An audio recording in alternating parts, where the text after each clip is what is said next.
Hello guys, तो कैसे हैं आप सभी लोग। स्वागत है आप सभी का reborn as a genius match के एपिसोड 18 के अंदर। तो लास्ट एपिसोड में अपन सभी ने देखा था लीहान को उस पेड़ ने मैजिक स्टिक दी होती है। लीहान सोच रहा होता है वैसे गार्सिया ने उसको बोला था मैजिशियन के लिए एक मैजिक स्टिक उसका हाथ और पाँव होती है, क्योंकि उसकी मदद से वो अपना मैजिक कर पाता है। और अगर बात करी जाए इस अकेडमी की, तो इस अकेडमी ने बच्चों को एक बेसिक स्टिक दे रखी है, लेकिन लीहान वो पहला स्टूडेंट बनता है जिसको कि उसकी नई मैजिक स्टिक मिलती है। तो ये वो पेड़ बोलने लगता है, तो लीहान मुझे एक बात बताओ, आखिर तुम्हें कैसा लगा। लीहान बोलने लगता है इसके अंदर से काफ़ी रिफ्रेशिंग फीलिंग आ रही है। ये सुन के वो पेड़ काफ़ी ज़्यादा शॉक हो जाता है। उन्होंने सोचता है ये बच्चा कोई ऑर्डिनरी स्टूडेंट नहीं है, क्योंकि उस मैजिक स्टिक के अंदर जो स्पिरिट है ये उसको पूरी तरह से फील कर पा रहा है। मुझे लगता है उस उम्र के बच्चे कभी भी इसको डिटेक्ट नहीं कर पाते। और तभी वो पेड़ बोलने लगता है तुम्हें इस मैजिक स्टिक की और भी पावर जाननी होगी। तभी लीहान बोलता है इसका मतलब क्या है, क्या तुम मुझे नहीं बताओगे कि इसकी पावर है क्या। तभी वो पेड़ बोलने लगता है मुझे तुम्हें बताने की जरूरत नहीं है, क्योंकि तुम जब इसको यूज़ करोगे तुम खुद ही जान जाओगे। तभी वो पेड़ सोचने लगता है इसका टैलेंट और उसका दिमाग मुझे एक बंदे की याद दिलाता है जब मैं 1 सेंचुरी पहले मिला था, और उसको वार्डनर्स फैमिली के द ल्यूनेटिक के नाम से भी जाना जाता था। और जैसे कि हम वार्डनर्स फैमिली के ब्लड से एक्सपेक्ट कर सकते हैं, उनके अंदर टैलेंट कूट कूट के भरा होता है। तभी हम देखते हैं मॉर्निंग हो जाती है और वो पेड़ बोलने लगता है अब मुझे लगता है तुम लोग के वापस जाने का टाइम आ चुका है, तो चलो ठीक है वापस अपनी अकेडमी के अंदर जाओ। ये बोल के उन लोग को बाहर फेंक देता है और वो पेड़ उनके जाते हुए बोलता है लीहान वार्डनर्स, तुम अपने मैजिक को कहीं भी यूज मत करना, क्योंकि तुम्हारा मैजिक काफी ज्यादा पावरफुल है, जो कि हमारे आसपास के पेड़ों को काफी ज्यादा दिक्कत करता है। और वो क्वेश्चन भी याद रखना जो मैंने तुमसे पूछा था, क्योंकि ऐसा भी हो सकता है कि वो तुम्हारा आगे चल के आंसर बन जाए। फिर लीहान बोलने लगता है जिस वक्त हम उस पेड़ से बाहर निकले सारे सोल्जर भी गायब हो चुके थे, और क्योंकि अब काफी ज्यादा सुबह हो चुकी थी तो हम लोगों ने वापस से अकेडमी जाने का सोचा। और क्योंकि पूरी रात वहाँ पे रहने की वजह से हम काफी ज्यादा थक चुके थे, तो हम सब लोग टावर में जाके सो गए। तभी हम देखते कोई दौड़ता हुआ आता है और लीहान का दरवाजा खटखटाता है, और हम देखते लीहान की नींद पूरी नहीं होती और वो बोलता है आखिर कौन है। और हम देखते वो होता है सैंडालकार बोलने लगता है प्लीज मुझे माफ कर देना, लेकिन बाहर कुछ बहुत ज्यादा अर्जेंट आ चुका है, मुझे लगता है तुम्हें चलना होगा, क्योंकि बाहर हेडमास्टर एक इवेंट रख रहे हैं और उसके अंदर उन्होंने हमें इनवाइट किया है। और लीहान उन्हें सोच रहा होता है कहीं ऐसा तो नहीं कि हेडमास्टर को पता चल गया कि आखिर हम लोग कहाँ थे, लेकिन अगर वो मेरे ऊपर शक भी करे तो मुझे लगता है मुझे काफी ज्यादा नॉर्मल बिहेव करना होगा। फिर लीहान सैंडालकर को बोलता है मैं बस तैयार होके आया। हम देखते हैं अकेडमी के गार्डन के अंदर फेस्टिवल की तैयारियां हो रही होती है, और लीहान सोच रहा होता है आखिर यहाँ पे हो क्या रहा है, क्या यहाँ पे कोई फेस्टिवल है। और इस फेस्टिवल को देख के नहीं लग रहा यहाँ पे हेडमास्टर हमसे ये पूछने वाले हैं कि आखिर हमने कल रात को भागने का ट्राई क्यों किया। तभी हेडमास्टर बोलने लगते हैं सारे बच्चों मेरी तरफ ध्यान दो, इस हफ्ते हमसे मिलने के लिए सारे प्रीस्ट आए हैं, तो आप लोग उनके लिए ताली बजाओ। और लीहान उन्हें सोच रहा होता है हेडमास्टर आखिर इनकी कितनी ज्यादा तारीफ कर रहे हैं और इनको कितने अच्छे से वेलकम कर रहे हैं। तभी हम देखते हैं उनमें से एक प्रीस्ट बोलती है हेडमास्टर ओसु गवर्नर डेल्टस, हमको वेलकम करने के लिए थैंक यू। और मुझे पता है कि हेडमास्टर आप काफी ज्यादा बिजी है, लेकिन उसके बावजूद भी आपने हमारा वेलकम किया और आप इन स्टूडेंट्स को भी काफी अच्छे तरीके से पढ़ा रहे हैं। और तभी हेडमास्टर बोलने लगते हैं आप लोग के मुंह से ये तारीफ सुन के मुझे काफी ज्यादा अच्छा लगा, और अगर सच में आप लोग को मेरा काम काफी ज्यादा पसंद आया तो आप लोग एम्परर के पास फटाफट से मैसेज पहुंचा दीजिए कि मैं यहाँ पे काफी ज्यादा अच्छा काम कर रहा हूँ, और यहाँ पे हम लोग एक एंशिएंट मैजिक को डिस्कवर करने वाले हैं, तो उसके लिए हमें फंड्स की जरूरत पड़ेगी, तो आप प्लीज एक एप्लीकेशन लिख दिए जिससे हमको फंड्स मिल जाए। तो ये प्रीस्ट बोलने लगती है लेकिन मुझे लगता है अभी जज करने के लिए काफी ज्यादा जल्दी हो जाएगी। तभी लीहान उन्हें सोचने लगता है अच्छा तो यहाँ भी मैटर बिल्कुल पिछली लाइफ की तरह है, इस हेडमास्टर को एम्परर से पैसे लेने के लिए इन प्रीस्ट से काफी ज्यादा अच्छी तरह से बिहेव करना होगा। फिर वो प्रीस्ट बोलने लगती है बच्चों तुम लोगों से मिलकर मुझे काफी ज्यादा अच्छा लगा, और मैं तुम्हें बता दूं हम सब लोग अलग अलग तरीके के रिलीजियस ऑर्गेनाइजेशन है, चलो ठीक है एक एक करके हम सब तुमको अपने बारे में बताते हैं। लीहान उन्हें सोच रहा होता है इन सारी प्रीस्ट के पास काफी ज्यादा माना है और वो मैं क्लियरली फील कर पा रहा हूँ। पता नहीं क्यों इन लोग को देख के काफी अजीब फीलिंग आ रही है, ये लोग दूसरे नॉर्मल मैजिशियन से काफी ज्यादा अलग है। और तभी हम देखते हैं हेडमास्टर लीहान के पीछे आते और बोलते हैं तो तुम क्या इन प्रीस्ट को एनालाइज कर रहे हो। फिर हेडमास्टर बोलने लगते हैं मुझे पता चल गया आखिर तुम इनका माना अजीब क्यों लग रहा है, क्योंकि अगर प्रीस्ट के माना पावर की बात करी जाए तो वो इतना ज्यादा पावरफुल होता है, तुम एक तरह से उसको डिवाइन पावर भी बोल सकते हो। तभी लीहान बोलने लगता है तभी मैं सोचूं आखिर इतना ज्यादा अजीब क्यों लग रहा है। हेडमास्टर बोलने लगते हैं मुझे पता था कि तुम इतने ज्यादा टैलेंटेड हो कि तुम माना को सेंस कर सकते हो। और ये सुन के लीहान काफी ज्यादा शॉक हो जाता है, और हेडमास्टर बोलने लगते हैं मुझे समझ में नहीं आ रहा आखिर तुम अपने टैलेंट को छुपाने का ट्राई क्यों कर रहे हो। मुझे पक्का भरोसा यहाँ पे बहुत कम स्टूडेंट होंगे जो कि माना को सेंस कर पाते होंगे, तुम्हारे जितना हाई लेवल पर तो कोई भी नहीं कर पाता। तभी लीहान बोलने लगता है नहीं अब मैं इतना परफेक्ट नहीं हूँ, कभी कभी माना को कम ज्यादा जज कर देता हूँ। तभी हेडमास्टर बोलने लगते हैं मैं तुमसे बोल रहा हूँ ना, तुम ऐसा कभी भी नहीं करते, मैं तुमसे ये चाहता हूँ कि तुम अपने टैलेंट्स को पूरी तरह से दिखाओ, क्योंकि अगर तुम अपने टैलेंट को छुपाओगे तो तुम्हें इससे कोई फायदा नहीं मिलेगा। और लीहान उन्हें सोच रहा होता है आखिर ये पागल हेडमास्टर क्या बोल रहा है, और मैं तो इन प्रीस्ट के बारे में जानता भी नहीं, मैंने तो इनको पहली बार देखा है। तभी हेडमास्टर बोलने लगते हैं मुझे पता है तुमने प्रीस्टों को पहली बार देखा होगा, आखिरकार तुम वार्डनर्स फैमिली से जो हो, अब तुम सोच रहे होगे कि आखिर ऐसा क्यों है। और हेडमास्टर बोलने लगते हैं बिल्कुल मेरी तरह वार्डनर्स फैमिली भी यही मानती है, ये प्रीस्ट बिल्कुल बेवकूफ है जो कि गॉड के अंदर बिलीव करते हैं। लीहान उन्हें सोच रहा होता है हेडमास्टर बिल्कुल सही कह रहे हैं, क्योंकि फादर भी यही बोलते हैं कि डिवाइन एनर्जी बहुत ज्यादा प्रैक्टिस से आती है, और जितने अजीब अजीब रूमर मेरी फैमिली के बारे में फेमस है, मुझे पक्का पता है कि मेरी फैमिली कभी भी रिलीजियस ऑर्गेनाइजेशन नहीं मानेगी। मुझे लगता है मुझे उन प्रीस्ट से अपनी फैमिली के नाम को छुपाना होगा। तभी हेडमास्टर बोलने लगते हैं, लेकिन अगर मैं सही सही बोलूँ तो मुझे भी ये काफ़ी ज़्यादा बेकार लगते हैं और मुझे पक्का भरोसा है जो भी बच्चा इनको ज्वाइन करता है वो सिर्फ और सिर्फ खाने के लिए करता है। और जब लीहान खाने की तरफ देखता है तो काफ़ी ज़्यादा खुश हो जाता है। तभी लीहान बोलने लगता है, हेडमास्टर क्या आप मुझे कुछ रिलीजन को रिकमेंड कर सकते हैं? तभी हेडमास्टर बोलने लगते हैं, मैंने तो तुमसे बोला कि तुमने वो नहीं सुना। तभी वो काफी ज्यादा शॉक हो जाता है, बोलते एक मिनट रुको, तुमने अभी क्या कहा? तुमने ये कहा कि तुम रिलीजियंस को ज्वाइन करना चाहते हो। उनमें सोच रहे होते हैं कोई भी स्टूडेंट मुझे आज तक इतना इंप्रेस नहीं कर पाया। मुझे पक्का पता है कि इस बच्चे का इंटेंशन कुछ और है। सारे रिलीजियस ऑर्गेनाइजेशन को इसलिए ज्वाइन करना चाहता है क्योंकि वो जितने ज्यादा ऑर्गेनाइजेशन को ज्वाइन करेगा उतना ज्यादा उन लोगों को लूट पाएगा। सच में सुनने में तो काफी ज्यादा बेकार लगता है, लेकिन मुझे काफी ज्यादा पसंद आया। सच में लीहान ये काफी ज्यादा बढ़िया था। तभी हेडमास्टर बोलने लगता है, चलो ठीक है, मैं तुम्हें कुछ रिकमेंड करता हूँ। सबसे पहले मैं तुम्हें प्रीसिंगा ऑर्डर को रिकमेंड करना चाहूंगा और ये एक ऐसा ऑर्गेनाइजेशन है जिसके अंदर तुम्हें सेल्फ सैक्रिफाइस करना होगा और अगर तुम ऐसा करने के लिए तैयार होते हो तो तुम्हें काफी अच्छे तरीके से वेलकम करेंगे। नेक्स्ट ऑर्गेनाइजेशन जिसे मैं रिकमेंड करना चाहूंगा वो है क्लासो ऑर्डर, क्योंकि ये एक ऐसी ऑर्गेनाइजेशन है जिसमें उनका गॉड काफी ज्यादा मारधाड़ पसंद करता है और उन लोगों को कोई फर्क नहीं पड़ता कि तुम दूसरे गॉड में मानते हो या नहीं मानते, वो सिर्फ ये चाहते हैं कि तुम उनके गॉड में मानो। और जो लास्ट ऑर्गेनाइजेशन है वो है कैपेलियो ऑर्डर और वो लोग स्वॉर्डमैनशिप में काफी ज्यादा अच्छे हैं और उनकी गॉड भी स्वॉर्ड से रिलेटेड है। मुझे पक्का भरोसा है तुम्हारे टैलेंट के साथ तुम्हें काफी अच्छे तरीके से वेलकम करेंगे। और लीहान ने सोच रहा था कि हेडमास्टर को पता चल गया कि मैं स्वॉर्डमैनशिप की क्लास ले रहा हूँ और मुझे लग रहा है ये बिल्कुल भी अच्छा नहीं है, क्योंकि जब भी कोई प्रोफेसर मेरे ऊपर काफी ज्यादा ध्यान देता है तो ये मेरे लिए काफी ज्यादा बुरा होता है। हेडमास्टर बोलने लगता है, चलो ठीक है फिर मैं चलता हूँ। और लीहान बोलने लगता है, हेडमास्टर आपके रिकमेंडेशन के लिए थैंक यू। और हेडमास्टर बोल रहे होते हैं, मुझे उन बच्चों से मिलना है जो कि पनिशमेंट रूम में मेरा इंतजार कर रहे हैं और मुझे लगता है लीहान वर्डनाज तुम फ्यूचर के अंदर काफी अच्छे डिसीजन लोगे। और हम देखते लीहान उन्हें सोच रहा होता है आखिर उन्होंने अभी क्या बोला, क्या हेडमास्टर व्हाइट टाइगर टावर के बारे में बात कर रहे हैं? मुझे लगता है मुझे हेडमास्टर से काफी ज्यादा केयरफुल रहने की जरूरत है। तभी हम देखते हैं लीहान को यूरिन बुलाती है और बोलती है, लीहान आखिर तुम कहाँ जा रहे हो? तभी लीहान बोलता है, मैं सोच रहा हूँ कि मैं प्रीसिंगा ऑर्डर के अंदर जाऊँ। तभी यूरिन बोलने लगती है, मुझे नहीं पता था कि तुम प्रीसिंगा ऑर्डर के अंदर इंटरेस्टेड हो। फिर लीहान बोलने लगता है, और उस ऑर्डर को विजिट करने के बाद मैं क्लासो और कैपेलियो ऑर्डर में भी जाऊंगा। और ये सुन के यूरिन काफी ज्यादा शॉक हो जाती है, बोलती है चलो ठीक है। तभी लीहान बोलता है, यूरिन आखिर तुम्हारी बास्केट में क्या है? और यूरिन उस बास्केट के अंदर से एक सैंडविच निकालती है और बोलती है, लीहान ये लो ये तुम्हारे लिए। फिर लीहान बोलने लगता है, यूरिन आखिर तुम्हें कहाँ से मिला? और यूरिन बोलने लगती है, मुझे ये फ्लीमैन ऑर्डर से मिला। ये वो ग्रुप है जो कि गॉड ऑफ एल्केमी को वर्शिप करते हैं और मेरी फैमिली इनके ग्रुप के अंदर काफी टाइम से डोनेट कर रही है, तो इसीलिए वो मुझे काफी पहले से जानते हैं। और लीहान सोचने लगता है, आखिर इसने भी क्या बोला, क्या यहाँ पे ऐसा भी कुछ होता है? पता नहीं मेरी फैमिली ऐसी क्यों है जिसको इन सारी चीज़ों में इंटरेस्ट नहीं है। अगर उसने डोनेट किया होता तो मेरा काफ़ी ज़्यादा फायदा होता यहाँ पे। फिर लीहान वहाँ जाने लगता है, बोलता है, यूरिन मैं आज काफ़ी ज़्यादा बिजी हूँ तो मैं तुमसे बाद में बात करता हूँ। और हम देखते लीहान प्रीसिंगा ऑर्डर में पहुँच गया होता है और बोलता है, एक्सक्यूज मी मैं यहाँ पे प्रीसिंगा ऑर्डर को ज्वाइन करने के लिए आया हूँ। हम देखते हैं वहाँ पे जो लेडीज होती हैं वो बोलती हैं, ब्रदर आपका यहाँ पे वेलकम है, चलिए फटाफट से हमारे साथ। और लीहान बोलने लगता है, मुझे इस ग्रुप में काफी ज्यादा इंटरेस्ट है और मैं काफी टाइम से इसको ज्वाइन करने के बारे में सोच रहा था। अभी हम देखते हैं वो लेडी किसी को बुलाती है और बोलती है, डिजलिंग तुम यहाँ पे आके हमारी हेल्प कर सकती हो। और हम देखते हैं लीहान उसको देख के काफी ज्यादा शॉक हो जाता है क्योंकि डिजलिंग एक हाफ ब्लड डीमन होती है। तभी लीहान बताने लगता है कि ये सबसे रेयर टाइप की ब्लड लाइन होती है और ऐसा तभी होता है जब आपके किसी पूर्वज ने किसी डीमन के साथ सिस्टम किया हो तो फिर उनके डिसेंडेंट में से कोई भी हाफ ब्लड डीमन हो सकता है। लेकिन हाफ ब्लड डीमन को लोग काफी ज्यादा नापसंद करते हैं और जो हाफ ब्लड डीमन होते हैं उनको नॉर्मल लाइफ जीने में काफी ज्यादा दिक्कत होती है। तभी वो लेडी बोलने लगती है, चलो मैं तुमको इससे इंट्रोड्यूस कराती हूँ, इसका नाम है डिजलिंग और अभी इसने 5 फिनिश टावर को ज्वाइन किया है। और वो लेडी बोलने लगती है, मुझे नहीं पता कि यहाँ पे डिजलिंग को छोड़ के कोई भी प्रीसिंगा ऑर्डर को ज्वाइन करना चाहता है। फिर लीहान बोलने लगता है, अगर किसी को पता चल जाए कि गॉड प्रीसिंगा कितने अच्छे हैं और वो ह्यूमैनिटी का कितना ज्यादा फायदा कर रहे हैं तो मेरे हिसाब से हर कोई इसको ज्वाइन कर लेगा। फिर वो लेडी बोलने लगती है, प्रीसिंगा ऑर्डर को ज्वाइन करने के लिए आपको 2 बात ध्यान में रखनी होगी और वो बात ये है कि आपको प्रीसिंगा ऑर्डर से क्या मिलेगा और आपको प्रीसिंगा ऑर्डर के लिए क्या करना होगा। लीहान सोचने लगता है, भले बाहर से देख के काफी ज्यादा नॉर्मल लगता हो लेकिन सच्चाई ये है कि यहाँ पे काफी सारे आर्टिफैक्ट हैं और मैं उन सब के माना को डिटेक्ट कर सकता हूँ।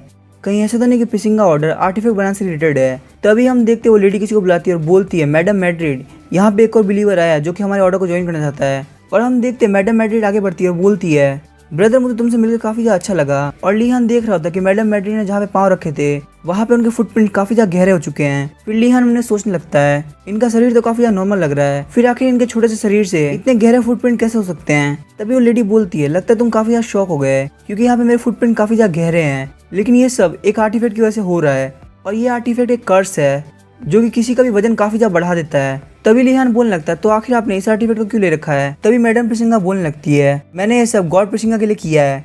और ये सुनकर लीहान काफी ज्यादा शॉक हो जाता है, बोलता है, आपके कहने का मतलब क्या है? तभी मैडम मैड्रिड बोलने लगती है, हमारे जो गॉड प्रीसिंगा है वो पूरे वर्ल्ड का पेन लेके रखते हैं और इसीलिए प्रीसिंगा ऑर्डर के लोग उनके पेन को उनसे शेयर करते हैं और इसीलिए हम लोग एक कर्स आर्टिफैक्ट को पहनते हैं ताकि हम थोड़ा उनका पेन कम कर सके। और हम देखते लीहान उन्हें सोचने लगता है, मुझे लगता है मेरा दिमाग खराब हो गया था जो कि मैंने हेडमास्टर की बातों पर भरोसा कर लिया। तभी मैडम मैड्रिड बोलने लगती है, लेकिन अगर तुम चाहो तो तुम्हें जरूरत नहीं है इस बात को चुनने की, लेकिन इन सब में सबसे बड़ी बात तो ये है मैंने तुम्हारे लिए ऑलरेडी एक आर्टिफैक्ट तैयार करके रख लिया है। तभी मैडम मैड्रिड बोलने लगती है, भले ये एक आर्टिफैक्ट है लेकिन मुझे नहीं लगता कोई इसको पसंद करेगा, क्योंकि ये आर्टिफैक्ट जो इसको पहनता है उसके माना को काफी ज्यादा एब्जॉर्ब करता है। हम देखते लिहान उन्हें सोचने लगता है क्या ये माना को एब्जॉर्ब करता है, और मेरी तो सबसे बड़ी प्रॉब्लम यही है कि मेरे पास इतना ज्यादा माना है कि मैं अपने माना को कंट्रोल नहीं कर पाता, तो मेरे हिसाब से ये आर्टिफैक्ट मेरे लिए काफी ज्यादा अच्छा रहेगा। फिर लिहान उनसे पूछने लगता है क्या ये आर्टिफैक्ट सिर्फ और सिर्फ माना को एब्जॉर्ब करता है या फिर इसका कुछ और काम भी है। फिर वो लेडी बोलने लगती है कि हर आर्टिफैक्ट के अलग अलग फंक्शन होते हैं, जैसे जो मेरा आर्टिफैक्ट है वो भले ही वेट को काफी ज्यादा बढ़ा देता है लेकिन इसकी वजह से डिवाइन एनर्जी काफी ज्यादा बढ़ती है, और अगर बात करी जाए तुम्हारे आर्टिफैक्ट की तो भले ही तुम्हारे माना को एब्जॉर्ब करता हो लेकिन साथ ही साथ में इसके अंदर इनविजिबल मैजिक भी है, लेकिन वो सबसे बड़ी बात नहीं है। सबसे बड़ी प्रॉब्लम ये है कि ये तुम्हारे माना को एब्जॉर्ब करेगा। और तभी हम देखते लियान उस आर्टिफैक्ट को ले लेता है, बोलता है चलिए ठीक है मुझे समझ में आ गया, मैं प्रिसिंगा ऑर्डर को ज्वाइन करने के लिए कुछ भी करूंगा। और हम देखते ये सुन के मैडम मैड्रिड काफी ज्यादा शॉक हो जाती है और मन में सोचती है गॉड प्रिसिंगा आखिर आपको कैसा बिलीवर मिला है, मैंने कभी नहीं सोचा कि कोई इस आर्टिफैक्ट को लेगा, और अब मुझे खुद पे काफी ज्यादा शर्म आ रही है। आखिरकार मैं इस ब्रदर की रियल फेथ तो क्यों नहीं समझ पाई। और लिहान उन्हें सोच रहा था इनविजिबिलिटी ये तो काफी ज्यादा बढ़िया रहेगी, और मैडम मैड्रिड बोलने लगती है तो आप अपने आर्टिफैक्ट को ले लीजिए, और ब्रदर मैं आपका प्रिसिंगा ऑर्डर में स्वागत करती हूँ। और लिहान उन्हें सोच रहा था ये आर्टिफैक्ट एक बेल्ट है जो कि मेरे माना को एब्जॉर्ब करेगी और साथ साथ मुझे इनविजिबल बना देगी। और हम देखते बाकी लेडी सोचने लगती है जैसे ही कोई भी नया आर्टिफैक्ट को चूज करता है तो उसके ऊपर काफी बुरा इफेक्ट होता है, तो मुझे लगता है इसके ऊपर काफी खतरनाक इफेक्ट होगा, तो हमको काफी ज्यादा केयरफुल रहने की जरूरत है। और हम देखते हैं लिहान उस बेल्ट को पहन लेता है और बोलता है तो आखिर मैं इनविजिबल मैजिक को कैसे एक्टिवेट करूँ। तो ये देख के वो लोग काफी ज्यादा शॉक हो जाते हैं, बोलते हैं आखिरकार तुम्हें कुछ भी फील क्यों नहीं हो रहा। तभी लिहान बोलने लगता है क्या इसमें कोई दिक्कत है। तभी हम देखते हैं मैडम मैड्रिड बोलने लगती है तुम्हें इनविजिबल मैजिक को यूज करने के लिए इसके गाइड बुक में लिखे हुए स्पेल को बोलना होगा। और मैडम मैड्रिड सोच रही होती है गॉड प्रिसिंगा को काफी अच्छा बिलीवर मिला है। फिर हम देखते हैं लिहान उस स्पेल को पढ़ने लगता है, और जैसे वो स्पेल को पढ़ता है वो पूरी तरह से गायब हो जाता है। और लिहान सोच रहा था सच में काफी अच्छी तरह काम कर रहा है। ऐसा नहीं है कि इनविजिबिलिटी सिर्फ थोड़ी देर के लिए है, कि ये बहुत ही पावरफुल मैजिक है, ये तो होना ही था क्योंकि ये माना को एब्जॉर्ब कर रही है। फिर हम देखते वो उन लेडीज के पीछे लाता है और अपने मैजिक को रिलीज कर देता है, और लिहान को देख के वो लेडीज काफी ज्यादा शॉक हो जाती है। और लिहान उन्हें सोच रहा होता है आखिर इस आर्टिफैक्ट से मेरा माना बिल्कुल भी कम क्यों नहीं हो रहा, मुझे लगता है मुझे और भी आर्टिफैक्ट लेने होंगे। लिहान मैडम मैड्रिड से बोलता है कि मैं चाहता हूँ कि मैं गॉड प्रिसिंगा का भार और ज्यादा कम कर सकूँ, तो इसीलिए प्लीज आप मुझे और ज्यादा आर्टिफैक्ट दे दीजिए। और ये सुन के मैडम मैड्रिड काफी ज्यादा शॉक हो जाती है, बोलती है क्या तुम्हें और ज्यादा आर्टिफैक्ट चाहिए। वो बोलने लगती है तुम अभी काफी ज्यादा नए हो तो तुम्हारा ज्यादा आर्टिफैक्ट लेना काफी ज्यादा खतरनाक हो जाएगा। और हम देखते लिहान बाहर आता है और बोलता है तो एंड में जाके मैडम मैड्रिड ने मुझे और आर्टिफैक्ट नहीं दिए, लेकिन फिर मुझे लगता है कि ये आर्टिफैक्ट में काफी ज्यादा काम आने वाला है। जब मुझे इस अकेडमी से भागना होगा तो मैं इनविजिबल होके काफी इजीली भाग सकता हूँ। और हम देखते लिहान प्रिसिंगा ऑर्डर की टीचिंग ले रहा होता है, और मैडम मैड्रिड बोलती है आज के लिए बस इतना ही। लिहान बोलने लगता है मैंने ये सब काफी ज्यादा एंजॉय किया। और लिहान उन्हें सोच रहा होता है इस ऑर्डर में कुछ खास नहीं है, बस सारी चीजें कर्स आर्टिफैक्ट के आसपास घूमती है। हम देखते लिहान वहाँ जाने लगता है। मैडम मैड्रिड उसे बोलने लगती है लिहान एक काम करो तुम अपने साथ ये सब ले जाओ, मैंने सोचा ये तुम्हारे लिए काफी ज्यादा काम आएंगे इसलिए मैंने इन सब को तुम्हारे लिए बना दिया। और लिहान उन्हें सोच रहा होता है मेरा यहाँ पे आना काफी ज्यादा फायदेमंद रहा, मुझे यहाँ पे आके काफी ज्यादा मजा आया। और तभी हम देखते हैं ड्रिजलिंग उसको बुलाती है और बोलती है लिहान एक काम करो तुम अपने साथ ये भी ले जाओ। और तभी लिहान बोलने लगता है लेकिन मुझे मेरा शेयर मिल चुका है, आखिर तुम अपना शेयर मुझे क्यों दे रही हो। और ड्रिजलिंग बोलने लगती है मैं गॉड प्रिसिंगा को फॉलो करती हूँ और ये सारी लग्जरी चीजें मेरे लिए कोई मायने नहीं रखती। मैडम मैड्रिड बोलने लगती है ड्रिजलिंग आखिर तुम वापस ये क्यों कर रही हो। और लिहान उन्हें सोच रहा होता जैसे कि मैंने फिनिश टावर के बारे में सुना था इन लोगों को खाने पीने की चीजों से ज्यादा इंटरेस्ट नहीं होता, हमारे बाकी के टावर से काफी ज्यादा अलग है। तो मैडम मैड्रिड बोलने लगती है लिहान क्या मैं तुमसे एक चीज रिक्वेस्ट कर सकती हूँ, क्या तुम मेरी बात मान के ड्रिजलिंग का इस अकेडमी में थोड़ा ध्यान रख सकते हो, जैसे कि तुम देख सकते हो ये लड़की खुद के ऊपर काफी ज्यादा हार्ड है। तो लिहान बोलने लगता है लेकिन मैं बिल्कुल अलग टावर से हूँ। देखते मैडम मैड्रिड उसको एक और बास्केट दे देती है। लिहान बोलने लगता है लेकिन इससे क्या फर्क पड़ता है, आखिर हम लोग है तो एक ही अकेडमी में, आप उसको पूरी तरह से मेरे ऊपर छोड़ सकती हो, मैं उसका ध्यान रख लूंगा। तभी लिहान ड्रिजलिंग से बोलने लगता है तो क्या मैं तुम्हारी सिस्टर ड्रिजलिंग बोलूं। ड्रिजलिंग बोलने लगती है तुम जो चाहो मुझे बोल सकते हो। लिहान बोलने लगता है आखिर फिनिश टावर कैसा है, और मुझे इस टावर के बारे में ज्यादा कुछ नहीं पता, फिनिश टावर वाले दूसरे टावर से ज्यादा बात नहीं करते। ड्रिजलिंग बोलने लगती है फिनिश टावर वाले अपने रूम में बैठ के प्रे करते हैं, हम लोग मॉर्निंग के अंदर प्रे करते हैं, इवनिंग के अंदर प्रे करते हैं, यहाँ तक कि नाइट में भी प्रे करते हैं। हम में से कुछ ऐसे भी हैं जो कि माउंटेन्स के अंदर जाके नाइट में प्रे करते हैं। तो लिहान बोलने लगता है लेकिन नाइट में तो जाना अलाउड नहीं है ना। तभी ड्रिजलिंग बोलने लगती है लेकिन हमारे टावर को ये परमिशन दे दी गई है। फिर लिहान ने सोचने लगता है मतलब नाइट के अंदर प्रीस्ट को बाहर जाने से कोई नहीं रोकता, इसका मतलब मुझे अगर कैसे भी करके प्रीस्ट की ड्रेस मिल जाती है तो मैं वहाँ पे हेडमास्टर से काफी देर तक बचा रहूंगा। लिहान बोलता है ड्रिजलिंग तो मुझे भी प्रीस्ट की ड्रेस मिल सकती है। तभी ड्रिजलिंग बोलती है लेकिन प्रीस्ट की ड्रेस पहनने से इससे तुम्हारे कर्ज पे कोई असर नहीं पड़ेगा। तभी लिहान बोलने लगता है लेकिन ऐसी बात नहीं है, मैं बस प्रीस्टिंग का ऑर्डर को और भी अच्छी तरह से जानना चाहता हूँ। फिर ड्रिजलिंग बोलने लगती है अगर तुम सच में जानना चाहते हो तो चलो ठीक है, नेक्स्ट टाइम जब हम मिलेंगे तो मैं तुम्हारे लिए एक प्रीस्ट की ड्रेस लेके आ जाऊंगी। और फिर हम देखते हैं लिहान उसको थैंक यू बोलता है। उन्होंने सोचता है इस तरीके से मैंने इस अकेडमी से बाहर जाने की फाउंडेशन रख दी है और जल्दी मैं इस अकेडमी से बाहर जा पाऊंगा। फिर लिहान बोलने लगता है ड्रिजलिंग लेकिन मैंने सुना कि तुम काफी ज्यादा कम खा रही हो, क्या उतना खाना तुम्हारे लिए इनफ रहेगा? तो ड्रिजलिंग बोलने लगती है लेकिन मुझे जितना मिल रहा है मैं उसमें काफी ज्यादा सेटिस्फाइड हूँ। फिर लिहान बोलने लगता है तो ड्रिजलिंग कैसा रहेगा अगर हम कभी कभी मिलकर साथ में खाना खाएं? मुझे लगता है उस तरीके से मैडम को तुम्हारी कम चिंता होगी। और लिहान उन्हें सोच रहा होता है उस इंसान को कभी डिसअपॉइंट नहीं कर सकता जिसने मुझे इतना ज्यादा अच्छा गिफ्ट दिया है। हम देखते लिहान वहाँ जाने लगता है और उन्हें सोचता है एक बार तुमने मेरे साथ बैठकर खाना चालू कर दिया मैं तुम्हारी वो नानी बन जाऊंगा जो कि तुम्हें हमेशा मोटा करके भेजती है। फिर मैं प्रोफेसर के मीटिंग रूम का सीन दिखाया जाता है और प्रोफेसर यूरेगम बोलने लगते हैं आखिर हम लोग यहाँ पे क्यों आए हैं? तो प्रोफेसर गार्ड से बोलने लगती है शायद से बेसिक राइटिंग क्लास के बारे में है। तो हेड मास्टर क्या उसको प्रोफेसर असाइन कर दिया गया है? तो प्रोफेसर यूरेगम बोलने लगते हैं लेकिन इसमें असाइन करने वाली क्या बात है, इस क्लास को तो प्रोफेसर वेंडोजल पढ़ाया करते थे। तो प्रोफेसर गार्ड से बोलने लगती है तो प्रोफेसर यूरेगम क्या आपने इस बारे में नहीं सुना? प्रोफेसर वेंडोजल काफी दिनों से मिसिंग है क्योंकि वो एक यूनिकॉर्न को ढूंढने के लिए गए हुए थे और उसके बाद से अभी तक वो वापस नहीं आया है। अभी हेडमास्टर बोलने लगते लेकिन तुम लोग को टेंशन करने की जरूरत नहीं है क्योंकि मैंने ऑलरेडी प्रोफेसर वेंडोजल की रिप्लेसमेंट ढूंढ ली है। ये बात सुनकर वो सारे लोग काफी ज्यादा शॉक हो जाते हैं, बोलते हैं क्या आपने पहले से ही ढूंढ लिया है? तो प्रोफेसर यूरेगम बोलने लगता है तो आखिर वो नया प्रोफेसर कौन है क्योंकि एक बेसिक राइटिंग क्लास के लिए बहुत ही ज्यादा एक्सपीरियंस एडवेंचरर चाहिए होगा। हेडमास्टर बोलने लगते हैं वो एडवेंचरर काफी ज्यादा एक्सपीरियंस्ड है, उस प्रोफेसर का नाम है लाइटनिंग स्टेप जेडार। तो ये सुनकर प्रोफेसर गार्ड से काफी ज्यादा खुश होती है, बोलती है मुझे लगता है इस जॉब के लिए काफी ज्यादा बढ़िया रहेंगी क्योंकि मैंने इनके बारे में काफी ज्यादा सुना है। लेकिन हम देखते हैं प्रोफेसर यूरेगम बिल्कुल चुप हो जाते हैं और बेसिक स्वॉर्ड के प्रोफेसर बोलने लगते हैं सच में वो काफी ज्यादा फेमस एडवेंचरर है, मुझे लगता है कि शायद इस एम्पायर में कोई जगह बची होगी जहाँ पे वो नहीं गई होंगी। तो ये प्रोफेसर यूरेगम काफी ज्यादा गुस्सा करने लगते हैं और बोलते हैं लेकिन आखिर ये वो ही क्यों है? मैं नहीं चाहता कि वो प्रोफेसर यहाँ पे आए क्योंकि वो मेरी आंटी है, अगर वो यहाँ पे आ गई तो मेरे लिए काफी बड़ी दिक्कत हो जाएगी क्योंकि वो मुझे काफी ज्यादा डांटती है। तभी हेडमास्टर बोलने लगते हैं मैं यहाँ पे सिर्फ बेस्ट लोग को ही रखता हूँ, मुझे इससे कोई फर्क नहीं पड़ता कि वो तुम्हारी आंटी है या कुछ भी। आज की मीटिंग यहीं पे खत्म होती है। तभी हम देखते हमें दिखाया जाता है लाइटनिंग स्टेप जेडार को बोल रही होती है तो अब टाइम है लेसन का। तभी हम देखते सारे बच्चे अकेडमी से बाहर आने लगते हैं और बोलते हैं तो आखिरकार मेरी फेवरेट क्लास का टाइम आ चुका है जो कि है बेसिक राइडिंग ट्रेनिंग। और लिहान उन्हें सोच रहा होता है कि ब्लू ड्रैगन टावर के लोग काफी ज्यादा एक्साइटेड लग रहे हैं, वैसे मुझे लग रहा है कि उनका एक्साइटेड होना बनता भी है क्योंकि ऑलरेडी वो हॉर्स राइडिंग में काफी ज्यादा अच्छे हैं तो उनके लिए लेसन काफी ज्यादा इजी रहेगा। लेकिन तभी हम देखते हैं वहाँ पे एक बर्ड आती है, उसकी आवाज सुन के सारे बच्चे काफी ज्यादा शॉक हो जाते हैं, बोलते हैं आखिर आवाज कहाँ से आ रही है।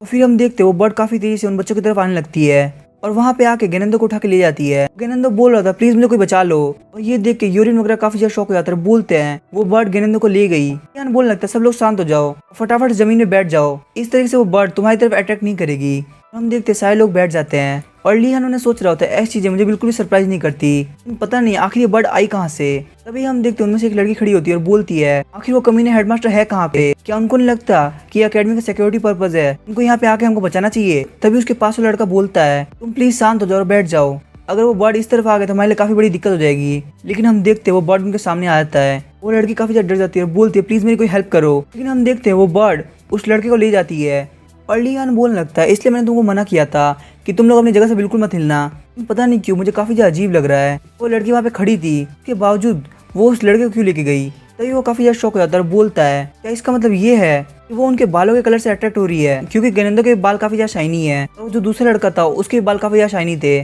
फिर लिहान बोलने लगता है सब लोग फटाफट से अपने बालों को कवर कर लो क्योंकि वो तुम्हारे शाइनिंग बालों को देख के तुम्हारे ऊपर अटैक कर रही है। तभी हम देखते लिहान को कोई बोलता है लिहान वर्डनाथ तुम सच में काफी ज्यादा अमेजिंग हो, इतनी एक्सट्रीम कंडीशन के अंदर भी तुम यहाँ पे सारे बच्चों को इंस्ट्रक्शन दे रहे हो। तभी लिहान बोलने लगता है आखिर तुम कौन हो। और हम देखते हैं वो एक व्हाइट टाइगर टावर का बंदा होता है, ये देख के सारे बच्चे बोलने लगते हैं वो देखो ये तो व्हाइट टाइगर टावर का बंदा है, वापिस से लिहान को परेशान करने के लिए आ गया। और तभी हम देखते हैं वो बंदा बोलने लगता है मुझे लगता है तुम लोगों को गलतफहमी हुई है, मैं मुरारी फैमिली से रिलेटेड नहीं हूँ। लेकिन तभी हम देखते हैं वहाँ पे प्रिंसेस आती है और बोलती है तुम लोगों को टेंशन लेने की जरूरत नहीं है, मैं इस बंदे की गारंटी लेती हूँ। और सारे बच्चे बोलने लगते हैं अगर प्रिंसेस उस बंदे की गारंटी ले रही है इसका मतलब ये बंदा बिल्कुल परफेक्ट होगा। तभी लिहान बोलने लगता है इसका मतलब तुम दोनों एक दूसरे को जानते हो। फिर वो बंदा बोलने लगता है मैं अंपायर का एक नाइट हूँ जो कि प्रिंसेस को सर्व करता है, मेरा नाम है रोवेना। तभी लिहान सोचने लगता है अब मुझे समझ में आया क्योंकि इस अकेडमी के रूल्स के अंदर भी लूप होल्स है, यहाँ भले बाहर से किसी बंदे को लाना मुश्किल है लेकिन अगर वो बंदा इस अकेडमी के अंदर एडमिशन ले ले तो फिर वो यहाँ पे आके किसी को प्रोटेक्ट कर सकता है। मुझे लगता है ये चीज गेनेंदो के लिए फॉलो नहीं होती। तभी रोवेना बोलने लगता है, सर वार्डनाज, मैं आपसे हेल्प चाहता हूँ। मेरे हिसाब से भले इस वर्ड का मोमेंटम काफी ज्यादा स्लो हो गया है, लेकिन फिर भी मुझे लगता है कि वो वापस अटैक कर सकती है। मैं चाहता हूँ कि आप सारे स्टूडेंट को कमांड दे ताकि हम सब लोग मिलकर इस बर्ड को यहाँ से भगा सके। तभी लीहान बोलने लगता है, क्या कमांड? लेकिन आखिर मैं वो क्यों दूंगा? अभी हम देखते सारे बच्चे बोलने लगते हैं, लीहान प्लीज तुम हमें कमांड दो, क्योंकि हमारे हिसाब से सिर्फ तुम ही हो जो हमें कमांड दे सकता है और हम लोग को इस प्रॉब्लम से निकाल सकता है। और लीहान सोच रहा था, प्लीज ऐसा मत करो, क्योंकि मैं जब भी ग्रुप का लीडर बना हूं तो मेरा काफी ज्यादा नुकसान हुआ है। हम देखते सारे बच्चे बोलने लगते हैं, लीहान प्लीज सिर्फ तुम ही हो जो हमें कमांड दे सकता है और हम लोग को इस प्रॉब्लम से निकाल सकता है। तभी हम देखते लीहान बोलने लगता है, चलो ठीक है। रोबिनो मन में सोच रहा होता है, आज से कुछ दिन पहले जब मैंने चार्ट देखा था काफी ज्यादा शॉक हो गया था, क्योंकि मुझे लगा था कि ब्लू ड्रैगन टावर को लीड करने वाली हमारी प्रिंसेस है, लेकिन एक्चुअली में वो तो लीहान वार्डनाज था। मुझे ये चीज समझ में नहीं आ रही थी कि आखिर ये कैसे हो सकता है। हमारी प्रिंसेस की कमांडिंग एबिलिटी काफी ज्यादा है, मतलब कि हमारे एम्पायर के अंदर सबको कमांड देती आई है, तो आखिर एकेडमी के अंदर कोई इनसे आगे कैसे निकल सकता है। मुझे लगता है इस चीज के पीछे जरूर कोई रीजन होगा, मुझे कैसे भी करके उस रीजन का पता लगाना होगा। और फिर हमें प्रेजेंट का सीन दिखाया था। रोबिनो सोच रहा होता है, आज मैं लीहान वार्डनाज का सीक्रेट जान के रहूंगा कि आखिर यहाँ का लीडर कैसे बना। और लीहान बताने लगता है, तो मैं बताता हूँ आखिर आगे क्या करना है। और फिर हमें बताया था कि रोबिनो कभी नहीं सोच सकता। लीहान ने बच्चों का ट्रस्ट ऐसे नहीं जीता। लीहान ने उनको काफी अच्छा खाना खाया, इसलिए वो लीहान पे काफी ज्यादा भरोसा करते हैं। और हम देखते लीहान बोलने लगता है, जहाँ तक मैं समझ पा रहा हूँ तो वो बर्ड शाइनी चीजों से अट्रैक्ट हो रहा है, तो क्या किसी के पास शाइनी ऑब्जेक्ट है? तभी हम देखते हैं उनमें से एक बच्चा बोलता है, मेरे पास एक शाइनी ऑब्जेक्ट है। और लीहान उन्हें सोच रहा होता है ये मेरे काम आ सकता है। फिर लीहान उस शाइनी मिरर को मॉन्स्टर को दिखाने लगता है और बोलता है, मॉन्स्टर बर्ड इधर की तरफ आओ, ये देखो मेरे पास कितनी ज्यादा शाइनी चीज है।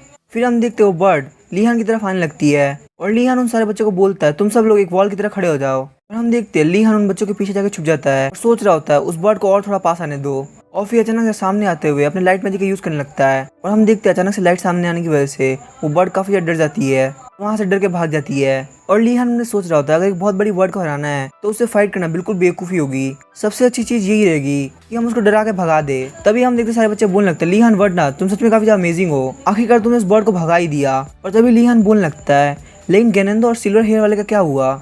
और तभी हम देखते हैं उस पेड़ से गेनेंदो और सिल्वर हेयर वाला बंदा गिरता है। लीहान बोलता है तो आखिरकार ये दोनों भी मिल गए। तभी हम देखते हो बर्ड उड़ते हुए लाइटनिंग स्टेट जेडा के पास पहुंच जाती है और लाइटनिंग स्टेट जेडा बोलने लगती है, तो बिल्कुल भी रोने की जरूरत नहीं है, तो पता है तुम उस लाइट से काफी ज्यादा डर गई।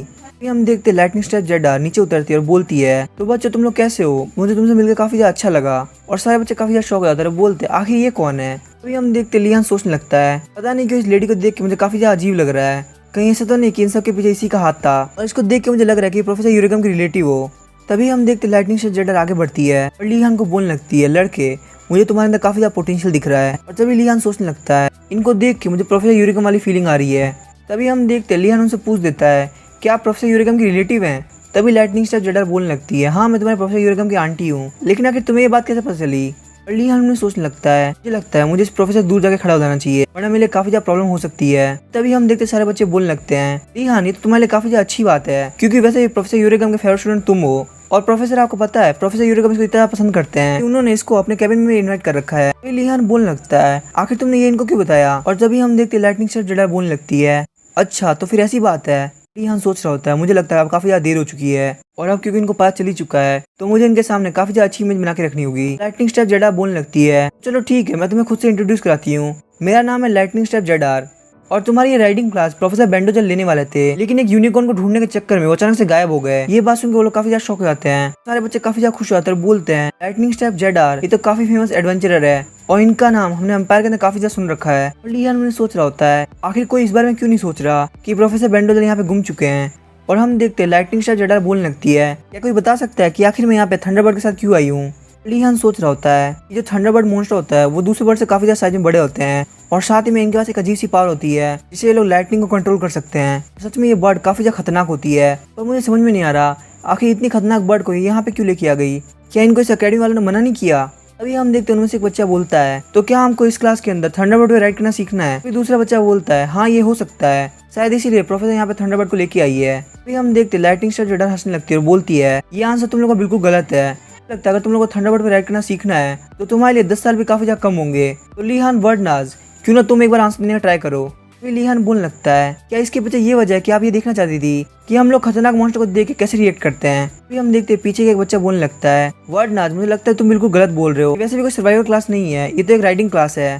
तभी लाइटनिंग स्टेप जेडार बोलने लगती है, तुम्हारा आंसर बिल्कुल ठीक है, अब मुझे समझ में आया कि मेरा भतीजा तुम्हें इतना पसंद क्यों करता है। और इस बात से वो बच्चा काफी ज्यादा शॉक हो जाता है और लाइटनिंग स्ट्राइक जेडार बोलने लगती है अगर तुम कहीं ट्रेवल कर रहे हो तो तुम्हें नहीं पता तुम्हारे पर कौन अटैक कर सकता है, तो इसीलिए तुम्हें हर वक्त खुद को ट्रेन करके रखना चाहिए। लेकिन तुम लोग को बिल्कुल भी टेंशन लेने की जरूरत नहीं है, इस क्लास का मेन गोल अभी भी राइडिंग ही है। लाइटनिंग स्ट्राइक जेडार बोलने लगती है मैं अभी हॉस्टल की तरफ जा रही हूँ, तो तुम लोग को भी मेरे पीछे पीछे आना है। और वार्डनाज क्यों ना तुम सारे बच्चों को लीड करो, साथ ही मुझे लगता है कि तुम मेरे लेक्चर्स के अंदर भी हेल्प कर सकते हो। और लिहान सोच रहा होता है आखिर ये बार बार मैं ही क्यों होता हूँ, सारे प्रोफेसर आखिर मेरे ही पीछे क्यों पड़ जाते हैं। हम देखते हो सारे बच्चे वहाँ से जाने लगते हैं और लाइटिंग स्ट्राइक जेडार बोल रही होती है अगर हम बात करें हॉर्स राइडिंग की तो सबसे ज्यादा बेसिक होता है, और अगर तुम हॉर्स राइडिंग सही से नहीं कर पाए तो मुझे नहीं लगता तुम लाइफ के अंदर कभी भी राइडिंग सीख सकते हो। तो इसीलिए अगर तुम्हें राइडिंग में कुछ भी डिफिकल्ट सीखना है तो तुम्हें सबसे पहले हॉर्स राइडिंग के अंदर परफेक्ट होना होगा।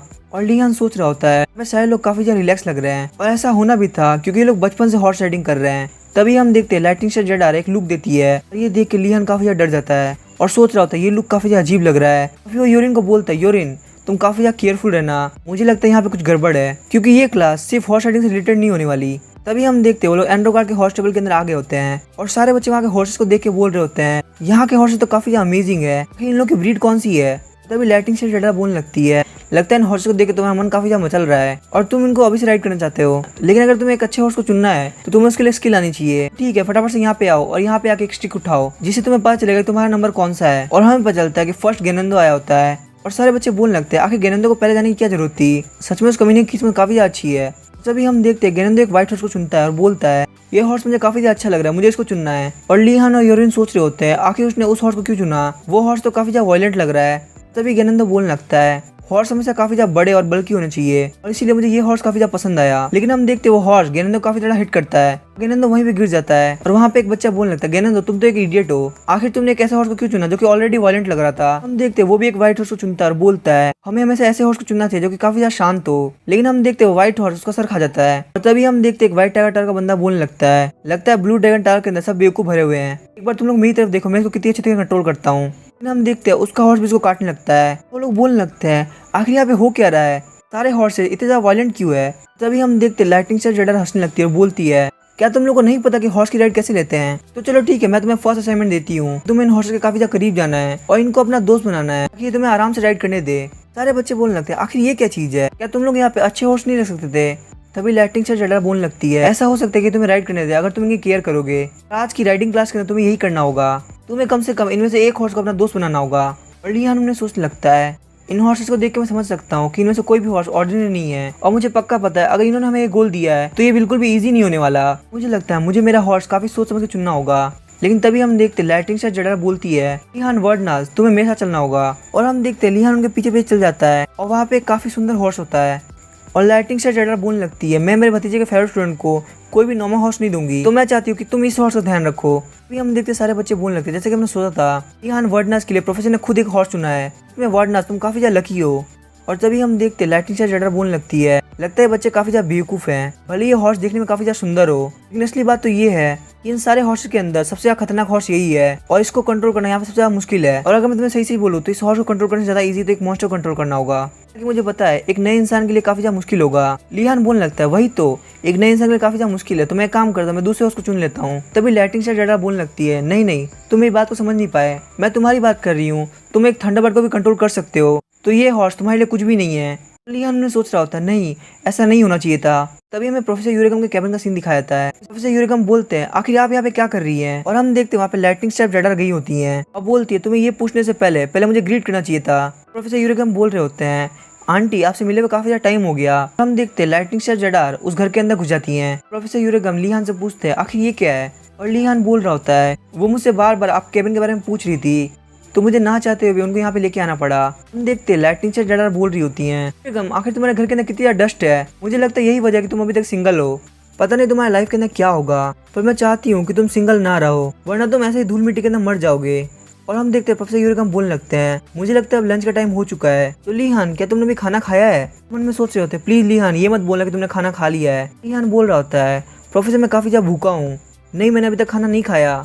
और तभी लाइटिंग स्ट्राइक जेडार बोलने लगती है लिहान तुम अभी काफी ज्यादा यंग हो और तुम्हें अभी अपने मील को स्किप नहीं करना चाहिए, और यूरेगम तुम यहाँ पे बैठ कर रिलैक्स करो, मैं अभी तुम्हारे लिए बहुत ज्यादा टेस्टी ईस्टर्न स्टाइल फूड लेके आती हूँ। प्रोफेसर यूरेगम बोलने लगते हैं लेकिन मुझे ईस्टर्न स्टाइल फूड बिल्कुल पसंद नहीं है। और हम देखते ये बात सुनकर प्रोफेसर जेडार काफी ज्यादा गुस्सा होती है और बोलती है क्या आखिर तुमने क्या बोला। तो प्रोफेसर यूरेगम बोलने लगते हैं मुझे जिस बात का डर था आखिर वही हुआ, लेकिन लिहान तुम अपने बारे में बताओ आखिर तुम्हारा क्या चल रहा है। और 1 मिनट रुको, तुम्हारे कोट के अंदर आखिर ये क्या चमक रहा है? और हम देखते हैं लियान अपना मैजिक स्टाफ बाहर निकालता है और बोलता है क्या आप इसके बारे में बात कर रहे हैं? प्रोफेसर यूरेकम बोलने लगते हैं तो तुम्हें एक नया मैजिक स्टाफ मिल गया, मैं इसके अंदर से फॉरेस्ट की एनर्जी फील कर सकता हूँ। तो लियान मुझे बताओ आखिर तुम्हें कहाँ से मिला? प्रोफेसर यूरेकम बोलने लगते हैं अच्छा तो तुम्हें ऐसे मिला, तुम गलती से फॉरेस्ट के अंदर चले गए और तुम गलती से ओक ट्री से मिल गए और ओक ट्री ने तुम्हें गलती से ये दे दिया। तुम्हें सच में लगता है कि मैं इस बात पर भरोसा करूंगा? लियान बोलने लगता है लेकिन मैं क्या कर सकता हूँ, सच में मेरे साथ इतने सारे कोइंसिडेंस हुए। तभी हम देखते प्रोफेसर यूरेकम बोलने लगते हैं कहीं तुम इस अकेडमी से भागने का ट्राई तो नहीं कर रहे थे? हम देखते ये बात प्रोफेसर जेडार सुन लेती है और बोलती है क्या लियान ऐसे भागने के बारे में सोच रहा था? और प्रोफेसर यूरेकम बोल रहते हैं क्या उस ओक ट्री ने तुमसे कोई क्वेश्चन पूछा? लियान बोलता है आखिर आपको ये बात कैसे पता चली? प्रोफेसर यूरेकम बोलने लगते हैं क्योंकि वो ओक ट्री उस फॉरेस्ट में काफी ज्यादा फेमस है और जो भी उससे मिलता है वो काफी ज्यादा परेशान हो जाता है। लेकिन हाँ तुम उस ट्री की नॉलेज को इग्नोर नहीं कर सकते, सच में तुम उससे काफी ज्यादा नॉलेज हासिल कर सकते हो। लियान बोलने लगता है तो क्या मैजिक स्टाफ काफी ज्यादा यूजफुल है? लियान में सोच रहा होता है जैसा कि उस ओक ट्री ने बोला था ये मैजिक स्टाफ काफी ज्यादा यूजफुल है और इसके अंदर पक्का कोई ना कोई हिडन एबिलिटी होगी, लेकिन अभी मुझे इसके बारे में पता नहीं चल पा रहा।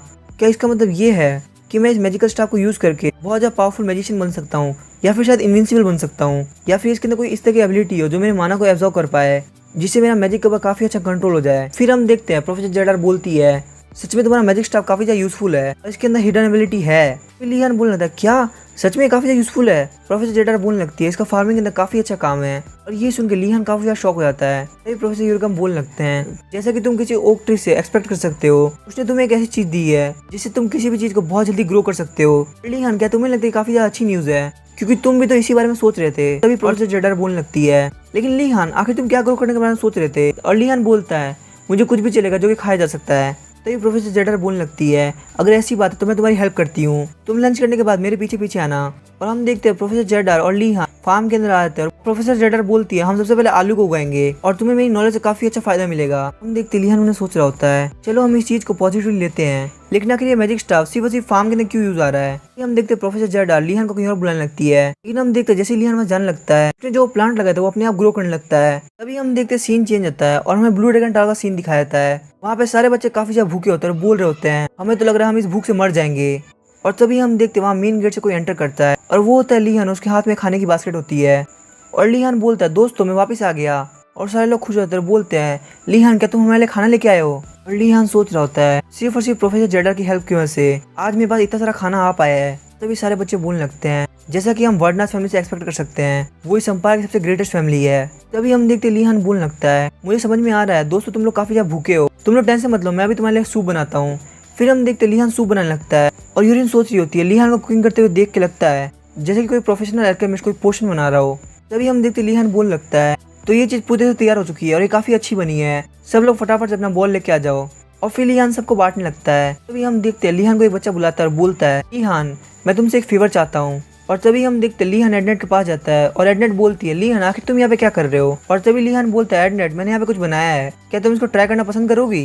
एडनेट बोलने लगती है क्या तुमने मेरे लिए बनाया है? लियान बोलने लगता है नहीं नहीं ऐसा बिल्कुल भी नहीं है, मैंने तो ये चीज सबके लिए बनाई थी और सब लोग अपना शेयर ले चुके हैं, अब ये तुम्हारी बारी है। और हम देखते हैं एडनेट जैसे सूप को पीती है वो काफी ज्यादा खुश हो जाती है और बोलती है ये तो काफी ज्यादा टेस्टी बना है।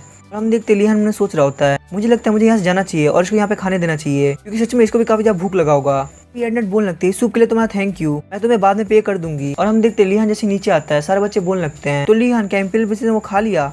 लियान बोलने लगता है हाँ एडनेट ने बोला उसको काफी ज्यादा पसंद आया। और तभी वो लड़का बोलने लगता है तो मैं चाहता हूँ कि तुम ये काम लगातार करते रहो और मैं तुम्हें इसके लिए डबल पे करूंगा। और हम देखते लियान बोलने लगता है तुम मुझे इसके लिए डबल पे करोगे? चलो ठीक है, इम्पीरियल फैमिली को सर्व करना ये तो हमारी जिम्मेदारी है। और लियान सोच रहा था पता नहीं क्यों ये लोग एडनेट की काफी ज्यादा केयर करते हैं, मुझे लगता है शायद रॉयल फैमिली बहुत बड़ी चीज होती है, लेकिन मुझे ये चीज समझ में नहीं आती कि आखिर ये लोग इतनी इज्जत गेनेंदर की क्यों नहीं करते, क्योंकि वो भी तो रॉयल फैमिली से बिलोंग करता है। सीन चेंज होता है और हमें दिखाया जाता है लियान बेसिक मैजिक कॉम्बैट की क्लास ले रहा होता है और प्रोफेसर ओलाडी सोच रहे होते हैं कि मेरा पास हेडमास्टर से यही कॉन्टैक्ट है कि मुझे जितना घंटा बोला गया मुझे उतना घंटे पढ़ाना है। लेकिन मुझे एक चीज समझ में नहीं आ रही आखिर ये बच्चा इतनी देर तक प्रैक्टिस कैसे कर पा रहा है, आखिर इसके पास कितना माना है, और अगर मैंने इतने अच्छे स्टूडेंट को पूरे मन से नहीं सिखाया तो मैं काफी ज्यादा रिग्रेट करूंगा। तभी प्रोफेसर ओलाडी लियान से पूछते हैं लियान क्या तुम्हें कोई क्वेश्चन पूछना है? तभी लियान बोलने लगता है प्रोफेसर ओलाडी आखिर ये ट्रेनिंग किस चीज के लिए है? प्रोफेसर ओलाडी बोलने लगता है क्या तुमने इस क्लास का डिस्क्रिप्शन नहीं पढ़ा? लियान उन्हें सोच रहा होता है लेकिन आपने तो मुझे क्वेश्चन पूछने के लिए बोला। लियान बोलने लगता है अगर ऐसी बात है तो फिर मुझे एक बात बताइए आखिर इस ट्रेनिंग का बैटल में क्या काम है? लेकिन हम देखते प्रोफेसर ओलाडी कुछ नहीं बोलते और लियान सोच रहा होता है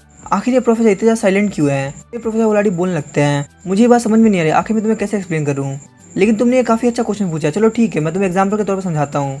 जैसे कि तुम इस पेन को देख सकते हो, मैं सिर्फ इस पेन से तुम्हें मार सकता हूँ। और लिहान उन्हें सोच रहा होता है ये एग्जाम्पल तो काफी डरावना है। और प्रोफेसर वोलाडी बोल रहे होते हैं अगर कॉम्बैट की बात करी जाए तो उसमें हाई क्लास का मैजिक जरूरी नहीं होता। तुम्हें बस एक चीज की जरूरत है जिससे तुम अपने ओपोनेंट को मार सकते हो। और जैसे कि तुम स्टार स्पिरिट स्टोन को बार बार रोटेट कर रहे हो, इससे तुम्हारी मैजिक के फोर्स को एम्पलीफाई करने की एबिलिटी बढ़ रही है। और अगर हम सबसे बेसिक मैजिक की बात करें जो कि मैजिक मिसाइल होता है, तो उसकी पावर भी कितनी होगी वो सिर्फ फोर्स पे डिपेंड करती है। और वो मैच जिसका बेसिक फंडामेंटल काफी ज्यादा कमजोर है, उसे रियल कॉम्बैट के अंदर अपनी स्किल यूज करने में काफी ज्यादा दिक्कत होगी। क्योंकि हो सकता है अगर उसकी जान खतरे में हो तो वो प्रेशर में आके अपने मैजिक को यूज ही ना कर पाए। हालांकि वो मैच जिसका फाउंडेशन काफी ज्यादा स्ट्रॉन्ग है, तो उसके सामने चाहे कितनी बड़ी प्रॉब्लम हो तो वो अपने मैजिक को काफी परफेक्टली यूज कर पाएगा। और हम देखते हो लिहान की तरफ एक अटैक करते हैं, तो सारा अटैक लिहान के आसपास से गुजर जाता है। लिहान देखता है तो उस अटैक से कुछ भी नहीं हुआ होता। लिहान सोच रहा होता है उन्होंने मेरे ऊपर 2 मैजिक स्पेल किए, फिर भी यहाँ पे कुछ भी नहीं हुआ। आखिर उनका मैजिक पे कितना अच्छा कंट्रोल है। और प्रोफेसर वोलाडी बोल रहे थे अगर तुम्हारी फाउंडेशन भी काफी ज्यादा अच्छी रहेगी तो तुम भी इस तरह से मैजिक को यूज कर पाओगे। और लिहान उन्हें सोच रहा होता है इन्होंने इतने पावरफुल मैजिक को बहुत ही इजीली यूज कर लिया। मुझे लगता है इनकी एक्सप्लेनेशन मुझे काफी ज्यादा हेल्प करेगी। जैसे जैसे हम इस क्लास में आगे बढ़ते जा रहे हैं, मैं प्रोफेसर वोलाडी को बिल्कुल चेंज होता हुआ देख पा रहा हूँ। पहले मुझे लगा था ये एक ऐसे प्रोफेसर है जो कि ज्यादा मेहनत नहीं करना चाहते और जो जैसा चल रहा है उसको वैसे चलने देते हैं। लेकिन अब मुझे समझ में आया कि हर चीज के पीछे एक रीजन होता है। तो इसका मतलब मुझे इस क्लास से ग्रेड्स के साथ साथ नॉलेज भी हासिल हो सकती है। तभी लिहान बोलने लगता है प्रोफेसर वोलाडी क्या मैं एक और चीज पूछ सकता हूँ। प्रोफेसर वोलाडी पूछते हैं आखिर अब क्या है। लिहान बोलने लगता है मैं लो लेवल का मैनिपुलेशन मैजिक यूज कर पा रहा था, लेकिन मैं उसको अपने हिसाब से कंट्रोल नहीं कर पा रहा था। तभी प्रोफेसर वोलाडी बोलने लगता है इसका मतलब तुम्हारे अंदर काफी ज्यादा माना है। तभी लिहान बोलने लगता है हाँ ये बात तो है, मुझे ये बात प्रोफेसर गार्ड से नहीं बताई थी कि मेरे पास बहुत ज्यादा माना है। लिहान उन्हें सोच रहा होता है उन्होंने बस मेरी बात सुन के बहुत ही आसानी से मेरी प्रॉब्लम को समझ लिया। मुझे पक्का पता है कि प्रोफेसर वोलाडी के पास मेरी इस प्रॉब्लम का सोल्यूशन होगा और वो जो सोल्यूशन होगा वो पक्का मुझे सिखाएंगे भी। और हम देखते हैं प्रोफेसर वोलाडी लिहान का हाथ पकड़ लेते हैं और उसके माना को ऑब्जर्व करने लगते हैं। लिहान सोच रहा होता है आखिर प्रोफेसर वोलाडी अपने स्टूडेंट के माना को कैसे ऑब्जर्व कर सकते हैं। प्रोफेसर वोलाडी बोलने लगते हैं लिहान तुम बिल्कुल भी हिलो मत। और हम देखते हैं कि प्रोफेसर वोलाडी देखते हैं कि लिहान का माना काफी ज्यादा है और उस माना को ऑब्जर्व करने के चक्कर में प्रोफेसर वोलाडी बेहोश हो जाते हैं। लिहान बोलने लगता है प्रोफेसर वोलाडी क्या आप ठीक है। और प्रोफेसर वोलाडी बोलने लगते हैं लिहान तुम डर मत करो, मैं बिल्कुल ठीक हूँ। मैं बस ये ट्राई कर रहा था कि मैं तुम्हारा माना कम कर सकूं जिससे तुम्हें मैजिक को कंट्रोल करने में काफी ज्यादा आसानी हो। लेकिन मुझे लगता है तुम्हारे पास बहुत ही ज्यादा माना है जितना मैंने सोचा भी नहीं था। और लिहान सोच रहा होता है अगर किसी के पास बहुत ज्यादा माना हो जाता है तो वो खुद की बॉडी को कंट्रोल नहीं कर पाता, भले ही वो कहीं का प्रोफेसर क्यों ना हो। मुझे लगता है ये तो एंड्रो गार्ड के प्रोफेसर है और ऐसा हो ही नहीं सकता कि इनको अपनी लिमिट ना पता हो। तो इसका मतलब आखिर मेरे पास कितना माना है जिससे मैं एक प्रोफेसर को भी बेहोश कर सकता हूँ। और उन्होंने तो बहुत ही इजी मेथड को यूज किया ताकि वो मेरे मैजिक को कंट्रोल करने में हेल्प कर सके। फिर लिहान प्रोफेसर वोलाडी से बोलने लगता है तो क्या प्रोफेसर मेरी प्रॉब्लम कभी सही नहीं हो सकती। प्रोफेसर वोलाडी बोलने लगते हैं नहीं एक रास्ता है। प्रोफेसर वोलाडी बोलने लगते हैं क्या तुमने जिस सब्जेक्ट को कंट्रोल करने का ट्राई किया वो कभी भी घूम के तुम्हारे पास आया है। फिर लिहान बोलने लगता है नहीं प्रोफेसर वोलाडी ऐसा कभी नहीं हुआ। तभी प्रोफेसर वोलाडी बोलने लगते हैं इसका मतलब तुम उस सब्जेक्ट को अपने इंस्टिंक्ट से कंट्रोल कर रहे हो। तुम्हें भले ऐसा लग रहा होगा कि तुम उसको कंट्रोल नहीं कर पा रहे, लेकिन अगर एक ऑब्जेक्ट और मैजिशियन एक साथ कनेक्टेड हो तो मैजिशियन उसको अपने इंस्टिंक्ट से कंट्रोल कर सकता है। और लिहान सोच रहा होता है इसका मतलब मैंने जो मैजिक की मदद से हेडमास्टर के सर पे पत्थर मारा था वो भी मेरी इंस्टिंक्ट थी। प्रोफेसर वोलाडी बोलने लगते हैं इंस्टिंक्ट एक बहुत पावरफुल चीज होती है, अगर तुम इसकी ट्रेनिंग बहुत अच्छी तरह से करो और इसको प्रॉपर्ली सीख जाओ तो तुम किसी भी ऑब्जेक्ट को मैनिपुलेट कर सकते हो। लिहान उन्हें सोच रहा होता है जैसे कि मैंने सोचा था प्रोफेसर वोलाडी एक एक्सपर्ट है और मैंने बिल्कुल सही काम किया इनसे पूछ के। अगर मैं धीरे धीरे ट्रेनिंग करता रहा तो मैं जल्दी कंट्रोल करना सीख जाऊंगा। प्रोफेसर वोलाडी बोलने लगते क्या तुम तैयार हो, मैं तुम्हारे चिन के ऊपर अटैक करूंगा और तुम्हें लो लेवल के मैनिपुलेशन मैजिक को यूज करते हुए अपने आप को डिफेंड करने का ट्राई करना है। लिहान बोल रहा था प्रोफेसर आपको लगता है काफी खराब आइडिया है, लेकिन तभी हम देखते हैं प्रोफेसर वोलाडी उसके ऊपर अटैक कर देते हैं और लिहान उसको डॉज कर लेता है। सोच रहा होता है इस एकेडमी का प्रोफेसर सच में पागल है। फिर हमें थोड़ी देर बाद का सीन दिखाता है। प्रोफेसर वोलाडी बोलते हैं मुझे लगता है तुम इसको कंट्रोल करने में सक्सेसफुल हो गए और अब तुम इस ऑब्जेक्ट के माना को सेंस कर पा रहे हो। और लिहान बोलता है प्रोफेसर वोलाडी आपकी ट्रेनिंग के लिए थैंक यू। लिहान उन्हें सोच रहा होता है मैं सच में एक बहुत बड़ा बेवकूफ था जो मैंने इस एकेडमी के प्रोफेसर भरोसा किया। तभी हम देखते हैं प्रोफेसर वोलाडी उसको हाथ देते हैं और बोलते हैं लिहान तुम्हें बिल्कुल मेरे को थैंक यू बोलने की जरूरत नहीं है, ये सब तुम्हारी मेहनत का फल है। और लिहान भी मन में सोच रहा होता है हाँ आप बिल्कुल सही कह रहे हैं, वैसे मैं इसको ट्रेन करते करते लगभग मर गया था। और लिहान प्रोफेसर वोलाडी को बोलता है नहीं प्रोफेसर आप मेरे को ज्यादा तारीफ कर रहे हैं। फिर प्रोफेसर वोलाडी बोलने लगते हैं वो तो स्टार स्पिरिट स्टोन था, लेकिन अब बारी एक नॉर्मल आयरन बॉल की। तुम अपने लो लेवल के मैनिपुलेशन मैजिक से अब इसको कंट्रोल करने का ट्राई करो। हम देखते हैं लिहान उसको कंट्रोल करने लगता है। प्रोफेसर बोलते हैं अब इसको धीरे धीरे मूव करने का ट्राई करो। हम देखते हैं लिहान उसको ऊपर नीचे क्लॉकवाइज और एंटी क्लॉकवाइज मूव करने लगता है। फिर प्रोफेसर वोलाडी बोलने लगते हैं मुझे लगता है अब तुम काफी अच्छा सीख रहे हो। प्रोफेसर वोलाडी बोलने लगते हैं तो आज से हम जो क्लास लेंगे उसके अंदर आयरन बॉल यूज होगी। लिहान बोलने लगता है लेकिन प्रोफेसर वोलाडी मैंने अभी तक स्टार स्पिरिट स्टोन से प्रॉपर सर्कल बनाना नहीं सीखा। तभी प्रोफेसर वोलाडी बोलने लगते हैं तो चलो ठीक है उसको अभी ट्राई करो। लिहान सोच रहा होता है लेकिन अभी थोड़ी देर पहले तो मैं इसको यूज नहीं कर पा रहा था, लेकिन हम देखते हैं लिहान अब इसको यूज कर पा रहा होता है। सोचता है मैं अब इसको काफी इजीली यूज कर पा रहा हूँ। और प्रोफेसर वोलाडी बोलने लगते तुम्हें ये बात पता होना चाहिए कि मैजिशियन एक्सपीरियंस के साथ ग्रो करते हैं और जो स्टार स्पिरिट स्टोन होता है वो उन मैजिशियन के लिए होता है जिनको बिल्कुल भी एक्सपीरियंस नहीं होता। और अब तुम्हें स्टार स्पिरिट स्टोन की बिल्कुल भी जरूरत नहीं है। अब चलो एक सर्कल बनाना ट्राई करो, लेकिन इस बार ये सर्कल तुम आयरन बॉल से बनाओगे और जैसे जैसे तुम्हारी स्किल्स अच्छी होती जाएंगी तो मैं वो सेम चीज करने के लिए बोलूंगा जो मैंने अभी थोड़ी देर पहले तुम्हारे साथ की थी। ये बात सुन के लिहान काफी ज्यादा शॉक हो जाता है और प्रोफेसर ऑलरेडी सोच रहे होते हैं इस दुनिया में हमेशा दो तरह के लोग होते हैं, एक जो कि प्रॉब्लम को देख के काफी ज्यादा डर जाते हैं और फ्रीज हो जाते हैं, दूसरे जो कि प्रॉब्लम का काफी अच्छे से सामना करते हैं और उस प्रॉब्लम को खत्म करने का ट्राई करते हैं। और ये जो लड़का ये प्रॉब्लम का सामना करने वाला है और अब क्योंकि इसका टैलेंट मैंने पूरी तरह से देख लिया है तो मुझे इसको और इफेक्टिव मैनर में सिखाना होगा ताकि ये लड़का काफी बड़ा मैजिशियन बन सके। फिर हमें कुछ देर बाद सीन दिखाया जाता है, लिहान क्लास खत्म हो गई होती है और लिहान डिजलिंग से मिलने के लिए आया होता है। लिहान बोलता है डिजलिंग क्या मैंने तो ज्यादा वेट करा दिया, और डिजलिंग बोलते नहीं नहीं मैं बस अभी आई हूँ, लेकिन मुझे एक बात बताओ क्या तुम्हारे साथ कुछ हुआ है, आखिर तुम्हारी शक्ल ऐसे क्यों दिख रही है। हम देखते लिहान काफी ज्यादा थक गया होता है, लेकिन लिहान बोलता है मुझे कुछ भी नहीं हुआ, मैं बिल्कुल ठीक हूँ। डिजलिंग बोलती है ये देखो लिहान मैं तुम्हारे लिए प्रीस्ट की ड्रेस लेके आ गई हूँ, और लिहान उसको थैंक यू बोलता है और बोलता है ये मेरी तरफ से तुम्हारे लिए गिफ्ट। लेकिन हम देखते हैं डिजलिंग उसको मना कर देती है, बोलती है गॉड प्रेसिंग अभी भी काफी ज्यादा पेन में है, अगर मैं इतनी टेस्टी फूड खाऊंगी तो मुझे काफी ज्यादा बुरा लगेगा। और लिहान सोच रहा होता है सिस्टर मैड्रिड मुझे नहीं लगता कि काफी ज्यादा इजी होने वाला है क्योंकि ये लड़की काफी ज्यादा जिद्दी है। डिजलिंग बोलने लगती है लिहान मैं बिल्कुल ठीक हूँ, तुम्हें किसी ऐसे को देना चाहिए जिसको इसकी काफी ज्यादा जरूरत हो, मैं बस चाय पी के काफी ज्यादा सेटिस्फाइड हूँ। तभी लिहान बोलने लगता है अगर ऐसी बात है तो क्या मैं तुम्हारे लिए चाय बनाऊं। फिर डिजलिंग बोलने लगती है वार्ड नाज क्या तुम चाय बनाना जानते हो। और लिहान बोलने लगता है मुझे इसके अंदर काफी ज्यादा इंटरेस्ट है। और लिहान सोच रहा होता है जो ज्यादातर प्रीस्ट होते हैं उनको ग्रीन टी या फिर कॉफी पसंद होती है जिनका टेस्ट काफी ज्यादा बेकार हो। डिजलिंग यही सोच रही होगी कि मैं कोई ऐसी चाय बना रहा हूँ, लेकिन मेरा प्लान तो काफी ज्यादा एविल है, आज मैं डिजलिंग को फील कराऊंगा कि रियल टेस्ट किसे कहते हैं। हम देखते डिजलिंग बोलने लगती है लिहान आखिर तुम कर क्या रहे हो, तुमने तो बोला था कि तुम चाय बना रहे हो।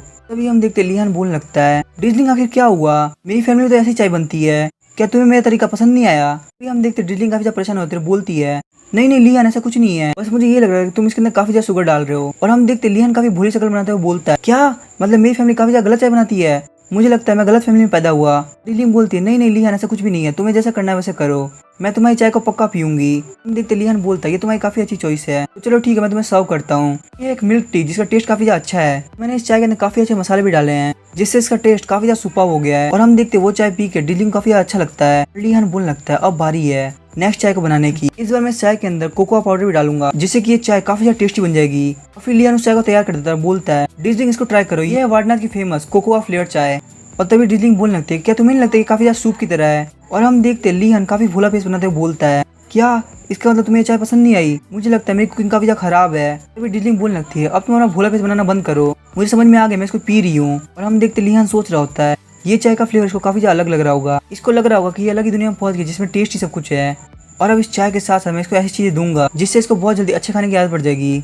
और हम देखते फिर डिजलिंग बोलने लगती है काफी ज्यादा टेस्टी था। और लिहान बोलने लगता है डिजलिंग क्योंकि तुमने इसको टेस्ट कर लिया है मुझे लगता है तुम फ्यूचर के अंदर कुछ भी खाने से मना नहीं करोगी, और अब से हर रोज जिस टाइम मैंने तुम्हें बोला है उस टाइम तुम्हें आना होगा।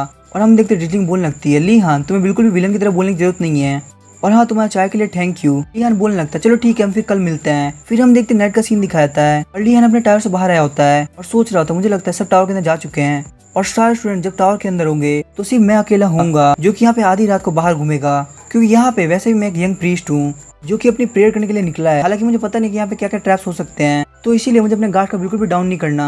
ताकि चलो फर्स्ट फ्लोर पे तो कुछ भी नहीं था और मुझे ध्यान है मैं फर्स्ट टाइम इसी फर्स्ट फ्लोर से एंटर किया था। सबसे पहले तो मुझे वहां जाके चेक करना होगा जहाँ पे मैं कभी भी नहीं गया। तभी हम देखते लिहान वहाँ पे एक बंदे को नोटिस करता है और बोलता है क्या वो एक प्रोफेसर है, लेकिन जब वो ध्यान से देखता है तो वो देखता है कि वो एक ब्लैक टर्टल टावर का बच्चा होता है। और लिहान सोच रहा था बिना साउंड के यहाँ से निकल रहा है, मुझे लगता है ये इस चीज में काफी ज्यादा ट्रेंड बंदा है। और वैसे भी रेड्स को अंपायर में वेलकम नहीं किया था क्योंकि ज्यादातर रेड्स काफी ज्यादा शैतान और चोर होते हैं। मैं इस रेड को पहले से जज नहीं करना था, लेकिन फिर भी देख के लगता है कि ये पक्का यहाँ पे चोरी करने के लिए आया है। लेकिन अगर हम दोनों की इंटेंशन सेम ही है, और हम देखते लिहान उसके पीछे चलता है, बोलता है ये रेड तुम बिल्कुल भी साउंड मत करना वरना मैं तुम्हें मार दूंगा। लिहान बोल रहा होता है तुम्हारे लिए यही अच्छा रहेगा, तुम मेरे साथ कोऑपरेट करो। और वो रेड बोलने लगता है मैं तो काफी ज्यादा डर गया था, मुझे लगा कि तुम कोई प्रोफेसर हो, लेकिन चलो ये तो बहुत अच्छी बात है कि तुम भी एक स्टूडेंट ही हो। और लिहान बोलने लगता है मुझे माफ कर दो कि मैंने तुम्हें डरा दिया, चलो ठीक है मुझे बताओ कि तुम्हारा नाम क्या है। और वो रेड बोलने लगता है मेरा नाम है रेडफोर्ड। और हमें बताया जाता है कि वो एक प्रोफेशनल चोर है और वो एक गैंग का हिस्सा भी जिसका नाम है व्हाइट क्रो। हालांकि इस अकेडमी के अंदर कोई भी स्टूडेंट से बात नहीं करता, लेकिन फिर भी इस अकेडमी के अंदर भी वो अपनी हरकतों से बाज नहीं आया और वही काम करने लगा जो वो करता है। और क्योंकि वो चाहता था कि सारे स्टूडेंट से बात करे, इसीलिए वो चोरी करके सबके खाने का इंतजाम करता था। और ऐसे ही चोरी करते करते से पता चला कि इस डोर के पीछे काफी कुछ हो सकता है, और यहाँ तक कि इतना टैलेंटेड है कि उसने इसकी एक चाबी बना ली है। लिहान बोलने लगता है तुम सच में काफी ज्यादा टैलेंटेड हो। और रेडफोर्ड बोलने लगता है मैंने अपना पूरा खाली समय यही करते हुए बिताया है। लेकिन मुझे एक बात था, आखिर तुम कौन हो? तुम्हारी बॉडी को देख के तो लगता है तुम कम से कम व्हाइट टाइगर टावर के तो हो गई। और लिहान बोलने लगता है मैं हूँ लिहान वार्डनाज जो कि ब्लू ड्रैगन टावर से है। और ये बात सुन के वो रेडफोर्ड काफी ज्यादा डर जाता है और बोलता है क्या तुम एक वार्डनाज हो? तुम तो एक बहुत हाई रैंक के बंदे हो। तभी लिहान बोलने लगता है तुम्हें इतना चौंकने की जरूरत नहीं है, हमारे लिए यही सही रहेगा कि हम दोनों साथ में मिलकर काम करें। तभी रेडफोर्ड बोलने लगता है कि तुम्हारे लिए ठीक है, तुम एक हाई रैंक के नोबल हो, तुमको ये काम शोभा नहीं देता। तभी लिहान बोलने लगता है तुम्हें क्या लगता है इस अकेडमी के अंदर सब बरोबर है, मुझे लगता है हमारे पास ज्यादा टाइम बाकी नहीं है, तो हमें काम करना चाहिए। और लिहान बोलने लगता है क्या डोर ओपन हुआ? रेडफोर्ड बोलने लगता है नहीं, मुझे लगता है इसके ऊपर कोई मैजिक लगा हुआ है। और लिहान सोच रहा होता है जैसे कि मैंने सोचा था इस डोर को किसी भी इजी मेथड से नहीं खोला जा सकता, लेकिन तभी वो उस लॉक पे एक सिंबल को नोटिस करता है। बोलता है रेडफोर्ड क्या तुम एक मिनट के लिए साइड हो सकते हो? देखते लिहान एक चाबी उस लॉक के अंदर लगाता है और उस डोर को खोल देता है। और ये देख के रेडफोर्ड बोलने लगता है आखिर तुम्हें चाबी कहाँ से मिली? लिहान बोलने लगता है मैंने इस चाबी को हेडमास्टर के रूम से चुराया है। लिहान सोच रहा होता है जब हमें ये टास्क मिला था तो मैंने आसान को इस बारे में नहीं बताया था, लेकिन हेडमास्टर के मैसेज के नीचे एक चाबी पड़ी थी और मैंने सोचा कि वो फ्यूचर में काफी ज्यादा काम आ सकती है, इसलिए मैंने रख ली। लेकिन मुझे लगता है मुझे काफी ज्यादा केयरफुल रहने की जरूरत है, क्योंकि पक्का इस रूम के अंदर काफी ज्यादा ट्रैप्स लगे होंगे। और जब वो उस डोर को ओपन करते तो वो देखते हैं कि वहाँ पे तो सीढ़ियां जो कि नीचे की तरफ जा रही हैं। तभी लिहान बोलने लगता है तो क्या हमें चलना चाहिए? तभी रेडफोर्ड बोलने लगता है मुझे कुछ सुनाई दे रहा है, मुझे लगता है नीचे की तरफ कोई है। और लिहान सोच रहा होता है मैंने यही सोचा था कि आखिर यहाँ पे सारा सामान आता कहाँ से है। तो अब मुझे समझ में आया कि ये सारा सामान अंडरग्राउंड से आता है और प्लस वो सारे खाने को नाइट में लाते हैं ताकि किसी बच्चे को इसके बारे में पता ना चले। और मुझे पक्का भरोसा है कि खाने का सारा सामान यहीं पे होगा, तो चलो ठीक है हम चलते हैं। तभी रेडफोर्ड बोलने लगता है अभी हम लोग ज्यादा नीचे आए भी नहीं है और यहाँ पे काफी ज्यादा अंधेरा है, मुझे लगता है मुझे यहाँ पे कुछ लाइट जलानी चाहिए। और तभी लिहान बोलने लगता है कोई भी पागलपंती वाली हरकत मत करना, तुम्हें पता है ना कि ये रूम हेडमास्टर ने बनाया होगा और अगर हम यहाँ पे एक भी गलती करेंगे तो हम पकड़े जाएंगे। तभी रेडफोर्ड बोलने लगता है तुम बिल्कुल सही बोल रहे हो, मुझे लगता है मैं इतना खतरा नहीं उठाना चाहिए। और रेडफोर्ड सोच रहा था क्या सच में एक नोबल है, आखिर इसको इन सारी चीजों के बारे में कैसे पता? और जैसे कि हम इसके नाम से समझ सकते हैं ये बंदा कुछ खास है, क्योंकि यहाँ तक इम्पीरियल प्रिंसेस और गैनेंडो दोनों ही इसके सामने कुछ भी नहीं कर पाते और सिर्फ एक स्पेल के अंदर इसने थंडरबर्ड को भी रोक दिया। क्या इसका मतलब ये है कि वार्डनर फैमिली के बारे में जो भी रूमर्स फेमस है वो बिल्कुल सच है? और तभी लिहान काफी आगे निकल गया और बोलता है आखिर तुम वहाँ पे क्या कर, फटाफट से इधर आओ। और लिहान दीवार के पीछे छुप के बोल रहा होता है हम लोग काफी ज्यादा केयरफुल रहने की जरूरत है, हम लोग यहाँ पकड़े नहीं जा सकते। लेकिन तभी हम देखते हैं अचानक से वहाँ पे काफी ज्यादा लाइट आती है और लिहान उन्हें सोच रहा होता है आखिर अचानक से यहाँ पे इतनी लाइट कैसे आ गई। तभी लिहान को किसी के आने की आवाज सुनाई देती है और वो बंदा चीजों को चेक कर रहा होता है। और लिहान सोच रहा होता है कि यहाँ पे जितनी भी चीजें पड़ी है ये उन सबको चेक कर रहा है। लिहान सोच रहा होता है हमें काफी ज्यादा सेफ रहने की जरूरत है, लेकिन हम देखते लिहान के पीछे वही सोल्जर आता है और बोलता है आखिर तुम हो कौन? लिहान सोचता है अरे नहीं हम लोग पकड़े गए, मुझे लगता है यहाँ पे घबराने की जरूरत नहीं है, मुझे सबसे पहले खुद को शांत करके कुछ सोचना होगा। लेकिन मुझे एक चीज समझ में नहीं आ रही आखिर इस गार्ड के आंखों पे पट्टी क्यों बंधी हुई है? और इस एम्पायर के अंदर स्टोरीज फेमस है अगर आपने एक सेंस को खोते हो तो आपकी दूसरी सेंस काफी ज्यादा पावरफुल रहती है, लेकिन अगर उस चीज को भी ध्यान में रखा जाए तो भी वो हमें नहीं ढूंढ सकता, क्योंकि हमने यहाँ पे कोई भी आवाज नहीं करी। यहाँ पे काफी सारी चीजों की स्मेल है तो हमें सूंघ भी नहीं सकता, तो आखिर इसने हमको ढूंढा कैसे? और हम देखते वो जो गार्ड होता है वो इन लोग के माना को डिटेक्ट कर पा रहा होता है, लेकिन जैसे वो लिहान की तरफ देखता है तो उसको बहुत ज्यादा एक्सेसिव माना फील होता है और उसकी हालत काफी ज्यादा खराब हो जाती है। तो गार्ड बोलने लगता है इतना ज्यादा माना सिर्फ एक ही जने का हो सकता है, मुझे प्लीज माफ कर दीजिए हेडमास्टर, मैं आपको पहचान नहीं पाया। और अब क्योंकि आप यहाँ पे आ चुके हैं तो मुझे लगता है मुझे मेरा काम करना चाहिए। और लिहान सोच रहा होता है आखिर ऐसे क्यों जा रहा है और आखिर उसको ये कैसे लग सकता है कि मैं हेडमास्टर हूँ? मैं और हेडमास्टर काफी ज्यादा अलग दिखते हैं और जहाँ तक मुझे ध्यान है उसने कुछ माना के बारे में बोला और शायद इसका मतलब ये है कि वो हमें माना से डिटेक्ट कर पा रहा था। और मुझे पता है यहाँ से आगे बढ़ना इतना आसान नहीं होगा, लेकिन रेडफोर्ड हमें ये करना ही होगा। मुझे लगता है ये सामान काफी ज्यादा है तो अभी के लिए हम इसको नहीं ले जा सकते, लेकिन एक काम हम भी कर सकते हैं और वो ये है कि हम ये रास्ता देख ले कि आखिर ये सामान आ कहाँ से रहा है। तभी रेडफोर्ड बोलने लगता है लिहान मुझे सुनाई दे रहा है कि इस डायरेक्शन से काफी ज्यादा चीजें आ रही हैं। फिर रेडफोर्ड लिहान को डायरेक्शन बताने लगता है और ऐसे ही करके वो लोग आगे बढ़ने लगते हैं। और लिहान बोलता है रेडफोर्ड तुम्हारी ये टेक्निक काफी ज्यादा अच्छी है, तुम बिल्कुल एक्यूरेटली डायरेक्शन बता पा रहे हो। और रेडफोर्ड बोलता है लिहान तुम्हारा थैंक यू। तभी रेडफोर्ड बोलने लगता है लिहान मुझे लगता है हम लोग बस पहुंचने वाले हैं, लेकिन तभी हम देखते हैं आगे रास्ता खत्म हो गया होता है। रेडफोर्ड बोल रहा था मुझे पक्का भरोसा था कि ये रास्ता यही होना चाहिए था। लिहान साइड की तरफ देखता है तो एक ईंट बाहर की तरफ निकली होती है और हमें बताया जाता है जो रेडफोर्ड है वो एक छोटा मोटा चोर है जो कि छोटे से टाउन में पला है, लेकिन लिहान का पूरा बचपन स्टोरीज पढ़ते पढ़ते बीता है, इसलिए उसकी इमेजिनेशन लिमिट रेडफोर्ड से काफी ज्यादा है, भले वो इस चीज का यूज चोरी के लिए क्यों ना कर रहा हो। और हम देखते लिहान जैसे उस ईंट पे दबाता है तो वो गेट खुल जाता है और रेडफोर्ड बोलने लगता है इसकी लंबाई और चौड़ाई को देख के लग रहा है ये पक्का यहाँ से बाहर जाने का रास्ता है, लेकिन मुझे समझ में नहीं आ रहा आखिर ये चीज लिहान को पता कैसे चली। शायद से इसकी वजह ये हो सकती है कि वो वार्डनर फैमिली से बिलोंग करता है। और हम देखते लिहान हंसने लगता है और बोलता है तो आखिरकार अब मैं यहाँ से भाग सकता हूँ, मैंने इस मूवमेंट के लिए बहुत ज्यादा हार्ड वर्क किया है और अब मेरा प्लान फाइनली कंप्लीट होने वाला है। रेडफोर्ड चलो हम यहाँ से भागते हैं। और लिहान बताने लगता है कि अंडरगार्ड के एम्प्लॉयज 3 रूल्स को स्ट्रिक्टली फॉलो करते हैं। पहला ये कि वो लोग यहाँ पे कुछ भी देखे वो लोग इस बारे में बात नहीं कर सकते। दूसरा ये कि वो उन बंदों से पूछ नहीं सकते कि आखिर वो लोग कहाँ से आए हैं। और तीसरा ये कि अपने काम को छोड़ के और किसी बारे में सोच भी नहीं सकते, भले उनके सामने एक यंग प्रीस्ट और एक स्टूडेंट खड़ा हो, लेकिन फिर भी वो लोग कुछ नहीं कर सकते। और लिहान सोच रहा होता है लोग काफी अजीब तरीके से हमको देख रहे हैं, लेकिन वो लोग यहाँ पे हमसे कुछ भी नहीं बोल सकते। रेडफोर्ड बोलने लगता है मुझे लगता है कि वो लोग ऐसा दिखा रहे हैं जैसे उन लोगों ने हमको देखा ही नहीं। लीहान सोचने लगता है मतलब मेरे ऊपर यहाँ पे कोई भी शक नहीं कर सकता। और तभी लीहान एक बंदे के पास जाता है और बोलता है सर मुझे आपसे एक बात पूछनी है, क्या आप इस गैरेज में हमको भी साथ में लेके जा सकते हैं। और तभी वो बंदा बोलने लगता है हाँ वैसे भी हमारा काम काफी जल्दी खत्म होने वाला है, तो तुम लोग कैद में वेट कर सकते हो, फिर हम लोग साथ में जा सकते हैं। लेकिन हम देखते हैं रेडफोर्ड काफी ज्यादा डर रहा होता है और लीहान बोलता है तुम्हें काफी ज्यादा शांत रहना होगा क्योंकि यहाँ पे अभी तक तो कोई प्रॉब्लम नहीं है। और लीहान सोच रहा होता है आखिर रेडफोर्ड मुझे इतनी अजीब तरीके से क्यों देख रहा है और यहाँ पे अभी तक मेरे से कोई बात नहीं कर रहा। इसका मतलब जो बात मैंने सुनी है वो बिल्कुल सच है। अगर एंड्रोगार्ड की बात करी जाए तो वो एक ऐसी अकेडमी है जो कि अंपायर को बेस्ट मेडिसिन देती है, इसीलिए बाहर उसके काफी ज्यादा दुश्मन हो सकते हैं। और सिर्फ इसी वजह से नहीं क्योंकि ये पॉलिटिकली काफी ज्यादा इंपॉर्टेंट है, बल्कि इन लोग के पास काफी ज्यादा वैल्यूबल सामान आते हैं, तो इन लोग को ले जाने वालों के लिए काफी ज्यादा रिस्क रहता होगा। और इसीलिए हमें यहाँ पे इतना टेंशन हो रही है क्योंकि पता नहीं आगे क्या होगा। और तभी हम देखते अचानक से कैरेज वहाँ पे रुक जाती है और लीहान बोलने लगता है सर आखिर आपने कैरेज क्यों रोक दी। और वो बाहर कुछ देख के काफी ज्यादा शॉक हो जाता है। लीहान को दिखता है कि बाहर प्रोफेसर गार्सिया खड़ी हैं और लीहान सोच रहा था क्या इसका मतलब ये है कि मैं पकड़ा गया, लेकिन अगर मैं पकड़ा गया होता तो सीधे मेरे पास आती। और हम देखते रेडफोर्ड काफी ज्यादा घबरा जाता है और बोलता है लीहान तुमने बाहर की तरफ देखा एक प्रोफेसर बाहर खड़ी है। और तभी लीहान बोलता है तुम चुप रह जाओ, मुझे लगता है शायद प्रोफेसर गार्सिया को नहीं पता कि हम लोग यहाँ पे हैं, हमें चुपचाप रह के यहाँ पे देखना होगा कि आगे क्या होता है। लेकिन मुझे समझ में नहीं आ रहा आखिर प्रोफेसर गार्सिया पे क्या कर रही है। हम देखते प्रोफेसर गार्सिया सोच रही होती है कि हेडमास्टर ने मुझे बोला है कि मुझे ये बॉक्स बाहर इम्पीरियल ऑफिसर को देना है क्योंकि ये बॉक्स काफी ज्यादा इंपॉर्टेंट है। लेकिन सच में हर बार आर्टिफैक्ट को सेंड करने के लिए मुझे भेजा जाता है, इस चीज से मैं काफी ज्यादा परेशान हो चुकी हूँ। और सबसे बड़ी बात तो ये है कि भले मैं सबके साथ काफी ज्यादा स्माइल करके बात करूँ लेकिन हर कोई मुझसे डर जाता है। और तभी हम देखते सामने वाला बंदा वेपन उठा लेता है और बोलता है फटाफट से सब लोग अपने वेपन उठा लो। और प्रोफेसर गार्सिया बोलने लगते लेकिन मैंने तो बस स्माइल किया, आखिर तुम इस बात के लिए वेपन क्यों उठा रहे हो। और तभी वो बंदा बोलने लगता है नहीं प्रोफेसर ऐसी बात नहीं है, मैंने बाहर से वार्निंग साउंड सुनी है, इसका मतलब पक्का इमरजेंसी है और हमें वहाँ पे जाना होगा।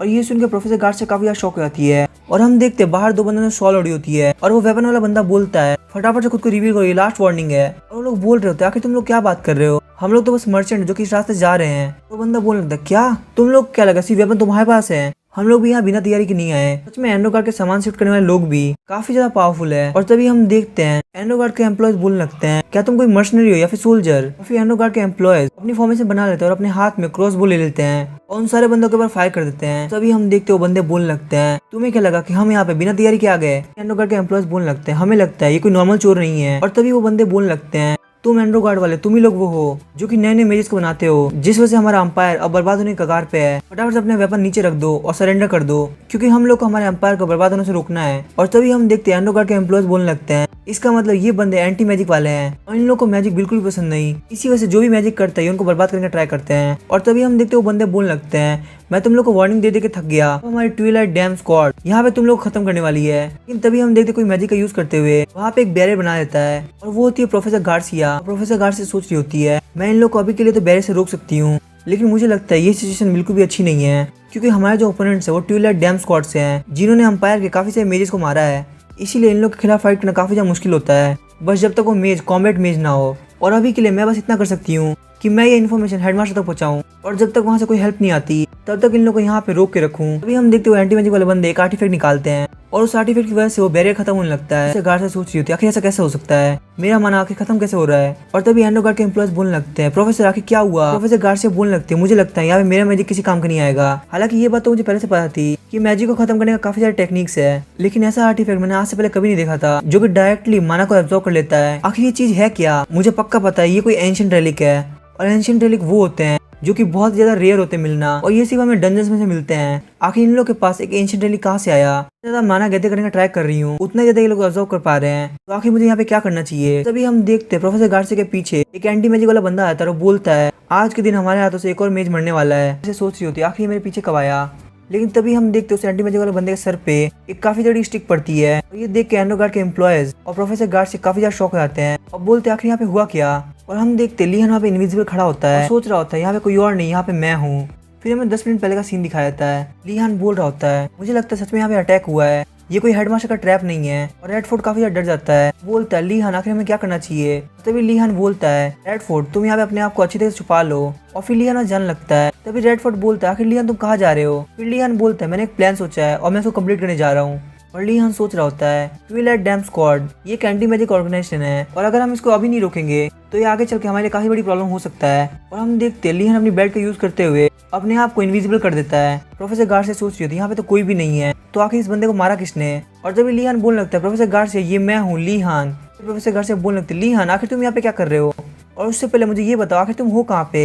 और लीहान बोलने लगता है प्रोफेसर गार्सिया आपको सिर्फ अभी तक ये जानने की जरूरत है कि मैं अभी इनविजिबल मैजिक यूज कर रहा हूँ, आप अभी मुझे बताइए कि मुझे क्या करना चाहिए। तभी प्रोफेसर गार्सिया बोलने लगती है लीहान अभी ये वक्त बात करने का नहीं है, सब लोग अपने वेपन उठा लो, और वैसे भी मैंने रीइंफोर्समेंट के लिए अकेडमी में बोल दिया है, वो लोग यहाँ पे काफी जल्दी आ जाएंगे। और तब तक लीहान मैं चाहती हूँ तुम यहाँ पे छुपे रहो और इंजर्ड मत होना। और हम देखते लीहान सोच रहा होता है ये जो एंटी मैजिक वाले बंदे ये लोग काफी ज्यादा तेज हैं और शायद से ये सब लोग मार्शल आर्टिस्ट हैं। और लीहान बोलने लगता है प्रोफेसर गार्सिया आखिर आप किसी मैजिक का यूज क्यों नहीं कर रही। और प्रोफेसर गार्सिया बोलने लगती है क्योंकि उन लोगों के पास एक एंशिएंट रेलिक है जिससे उन लोगों ने मेरे सारा माना को एब्जॉर्ब कर लिया है, और मुझे समझ में नहीं आ रहा आखिर तुम इनविजिबल मैजिक को यूज कैसे कर पा रहे हो। और तभी प्रोफेसर गार्सिया बोलने लगती है अच्छा अब मुझे समझ में आया, क्योंकि तुम्हारे पास तो बहुत ही ज्यादा माना है और कोई भी एंशिएंट रेलिक उसको खत्म नहीं कर सकता।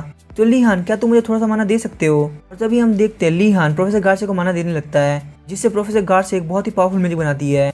और ये देख के एंटी मैजिक वाले बंदे काफी ज्यादा डर जाते हैं और बोलते हैं आखिर ये क्या चीज है।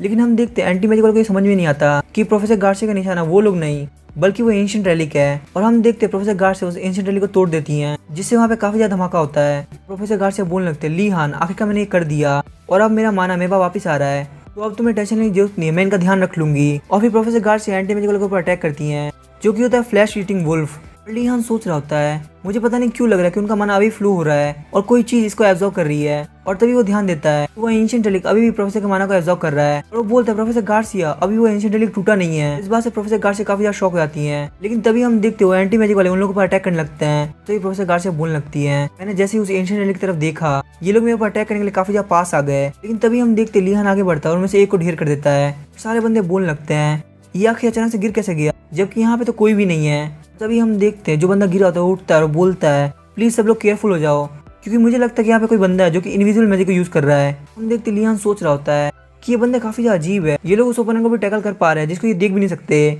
और उनमें से भी इस बंदे की एनर्जी काफी ज्यादा अलग लग रही है। मैं उस बंदे को प्रोफेसर तक नहीं पहुंचने दूंगा क्योंकि पता नहीं क्यों इस बंदे को देख मुझे काफी ज्यादा डर लग रहा है। और फिर हम देखते लीहान सामने आता है और बोलता है कि चलो ठीक है अब बारी आ चुकी है सामने आके फाइट करने की। और हम देखते हैं एंटी मैजिक वाले बंदे बोलने लगते हैं कि आखिर ये छोटा सा बच्चा ऐसे मैजिक कैसे यूज कर सकता है, हमें लगता है हमें इस बच्चे को एक लेसन सिखाना चाहिए। तभी हम देखते लीहान बोलने लगता है तुम्हें क्या लगता है कि मैं कोई इडियट हूँ। फिर लीहान पीछे की तरफ भागने लगता है जहाँ पे रैलिक होता है और वो सारे एंटी मैजिक वाले बंदे बोलने लगते हैं ये तो रैलिक की तरफ जा रहा है, चलो फटाफट से उसको पकड़ो नहीं तो वो रैली को तोड़ देगा। और हम देखते लीहान सोच रहा था उन लोगों के सामने आके भागना काफी ज्यादा खतरनाक हो सकता है, इसीलिए मुझे वापस से इनविजिबल हो जाना चाहिए। तभी उनमें से एक बंदा बोलता है तुम लोग टेंशन मत लो मैं उस बच्चे को संभाल लूंगा, तुम लोग जाके उस प्रोफेसर के ऊपर अटैक करो। और हम देखते लीहान अपने जेब में से आयरन बॉल निकालता है बोलता है मुझे इस चीज को काफी ज्यादा ध्यान से करना होगा। और तभी हम देखते एंटी मैजिक वाला बंदा बोलने लगता है तुम लोग प्लीज थोड़ा केयरफुल रहना, क्योंकि भले एक छोटा बच्चा हो और साथ ही में काफी ज्यादा स्किल्ड भी है। और हम देखते लीहान सोच रहा होता है ये चीज क्लास की ट्रेनिंग से काफी ज्यादा अलग लग रही है, इससे मेरा दिमाग काफी ज्यादा खराब हो रहा है। लेकिन मुझे लगता है मुझे यहाँ पे फोकस करने की जरूरत है, क्योंकि अगर मेरा ध्यान थोड़ा सा भी भटका तो मेरी लाइफ यहाँ पे काफी ज्यादा डेंजर में आ जाएगी। और तभी लीहान क्लास को याद करने लगता है सबसे पहले शूट करना है, उसके बाद रोटेट करना है और फिर अटैक करना है। और वो बार बार इस चीज को सोच रहा होता है जिससे हम देखते उसके नाक में खून आने लगता है। और लीहान सोच रहा होता है मुझे तो भरोसा नहीं हो रहा कि मेरे नाक से खून क्यों आ रहा है, कहीं इसका मतलब ये तो नहीं कि मेरा माना खत्म हो रहा है। नहीं मुझे लगता है ऐसा कुछ नहीं हुआ, शायद से मैंने इस चीज पे काफी ज्यादा फोकस कर दिया। लेकिन मुझे लगता है मैं इस मैजिक को ज्यादा देर तक नहीं कर पाऊंगा, क्योंकि जो एंशिएंट रेलिक है वो ऑलरेडी एक्टिवेट हो चुका है। मुझे सबसे पहले जाके उस एंशिएंट रेलिक को रोकना होगा। और फिर लीहान वापस अपनी बॉस उनके ऊपर अटैक कर देता है। लेकिन एंटी मैजिक ग्रुप का जो लीडर होता है वो बोलता है मुझे उस बच्चे के ब्लड की स्मेल आ रही है, और वो सीधे एंशिएंट रेलिक की तरफ जा रहा है। और हम देखते हैं वो सारे बंदे लीहान की तरफ भागने लगते हैं। और लीहान सोचता है मैं एंशिएंट रेलिक के काफी ज्यादा पास आ चुका हूँ, और अगर वो लोग सच में मेरे ऊपर अटैक करने वाले हैं तो मुझे लगता है पहले मुझे उनके ऊपर अटैक करना होगा। फिर हम देखते लीहान अपनी शॉट को उठा लेता है और उनमें से एक बंदे को काफी तेज स्ट्राइक लगाता है। ये देख के दूसरा बंदा बोलता है ये तो एक स्वॉर्ड की स्ट्राइक है, क्या इसका मतलब उस बच्चे ने वेपन को चेंज किया है। और तभी उनका लीडर बोलने लगता है वो लड़का पक्का रैली के आसपास ही है, यहाँ पे फटाफट से डस्ट छिड़क दो। तभी हम देखते हैं वो लोग डस्ट छिड़क देते हैं जिसकी वजह से लीहान का ब्लड दिखने लगता है। और लीहान सोच रहा होता है मुझे लगता है मुझे गिव अप करना पड़ेगा, क्योंकि लगता है मैं यहाँ पे रैली को डिस्ट्रॉय नहीं कर पाऊंगा। तभी हम देखते लीहान को सोचने लगता है, बोलता है लेकिन एक मिनट रुको अगर ऐसी बात है। तभी हम देखते हैं एंटी मैजिक का बंदा बोलता है लीडर मैं उस लड़के का ब्लड देख सकता हूँ। तभी हम देखते लीडर बोलने लगता है हमें काफी ज्यादा ध्यान से आगे बढ़ना होगा, क्योंकि अब हम सिर्फ ब्लड के सेंट को फॉलो नहीं कर सकते, क्योंकि यहाँ पे हर जगह सिर्फ ब्लड ही ब्लड है। लेकिन फिर भी तुम लोगों को सरप्राइज होने की जरूरत नहीं है, क्योंकि वो बच्चा पक्का आसपास ही है। तभी हम देखते लीहान उनमें से एक बंदे को वापस अटैक करता है, और ये देख के लीडर काफी ज्यादा शॉक हो जाता है, बोलता है मुझे समझ में आ गया ये बंदा इन सारे घायल सोल्जर्स के आसपास है, जिस वजह से हमें इसको ढूंढने में काफी ज्यादा दिक्कत हो रही है। और फिर वो लीडर बोलने लगता है बच्चे मुझे तुम जैसे बंदे से मिले हुए काफी ज्यादा टाइम हो गया, मेरा नाम है गाक्सी, और तुम मुझे इतना इंटरेस्टिंग लगे कि अब से मैं काफी ज्यादा सीरियस होने वाला हूँ। और अब क्योंकि मुझे लगता है कि तुम ये सोच रहे होगे कि तुमने अपनी स्मेल को छुपा लिया है तो अब तुम्हें कोई नहीं ढूंढ सकता, लेकिन तुम्हारे ये इनविजिबल स्पेल किसी भी काम का नहीं है। और हम देखते हो लिहान को अटैक करता है, लेकिन लिहान अपनी शॉट्स को रोक लेता है। और लिहान सोच रहा होता है आखिर इसने मेरे को पकड़ा कैसे। और तभी गैलेक्सी बोलने लगता है तुम्हें ढूंढना काफी ज्यादा इजी था, क्योंकि मैं तुम्हारी ब्रेथ को काफी इजीली सुन सकता हूँ। और क्या तुम्हें सच में ये लगा था कि मैं तुम्हें सिर्फ स्मेल करके ढूंढ रहा हूँ? और ये तो काफी अच्छी बात है कि तुमने हमारे सोल्जर को हटा दिया, इसी वजह से मुझे तुम्हें ढूंढने में काफी ज्यादा आसानी हो रही है।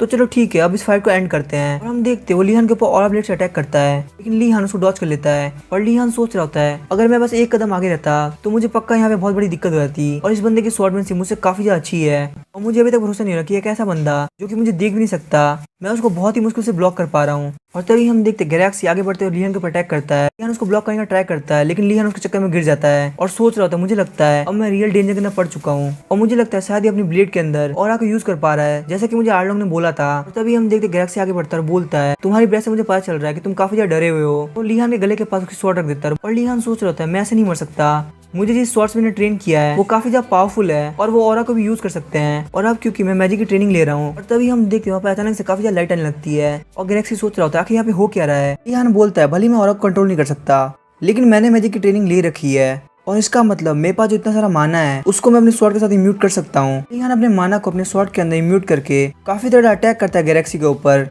और हम देखते हैं गैलेक्सी काफी दूर जाकर गिरता है, उसको मुंह से खून आने लगता है। और वो सोच रहा होता है उसने सिर्फ अपने स्वॉर्ड को स्विंग किया, लेकिन फिर भी उससे मेरी बॉडी के ऊपर काफी खतरनाक इंपैक्ट पड़ा। आखिर ये लड़का कितना ज्यादा पावरफुल हो सकता है। और हम देखते लिहान अपने मन में सोच रहा होता है मुझे लगता है मैं बहुत ज्यादा थक चुका हूँ, लेकिन फिर भी मैं यहाँ पे हार नहीं सकता, मुझे कैसे भी करके इसको मारना ही होगा। लेकिन हम देखते वो अपनी बॉडी को हिला नहीं पा रहा होता। लिहान सोचने लगता है क्या मैं इसलिए अपनी बॉडी को नहीं हिला पा रहा क्योंकि मैं अपने माना को फोर्सफुली अपने स्वॉर्ड के साथ यूज कर रहा हूँ। और लिहान बोलने लगता है मुझे लगता है ये मेरा एंड है, क्योंकि वो बंदा वापस से उठ रहा है। और गैलेक्सी आगे बढ़ते हुए लिहान के ऊपर अटैक करने लगता है और बोलता है इस बार मैं तुम्हें मार ही दूंगा। लेकिन क्योंकि लिहान की हालत काफी ज्यादा खराब हो चुकी होती है, इसलिए वो अपनी बॉडी को मूव नहीं कर पाता। पर तभी हम देखते गैलेक्सी के मुंह से खून निकलता है और वो वहीं पे गिर जाता है। और ये देख के लिहान सोचने लगता है अचानक से उसको मुंह से खून निकला और वो बेहोश हो गया। मुझे लगता है मैंने जो माना को फ्यूज करके अटैक किया वो काफी ज्यादा काम कर रहा। आखिरकार मैंने खुद को यहाँ पे सर्वाइव कर लिया। और आखिर प्रोफेसर के साथ क्या हो रहा है, क्या प्रोफेसर सेफ है? और हम देखते हैं प्रोफेसर गार्सिया लिहान की तरफ आने लगती है और बोलती है लिहान तुम ठीक हो?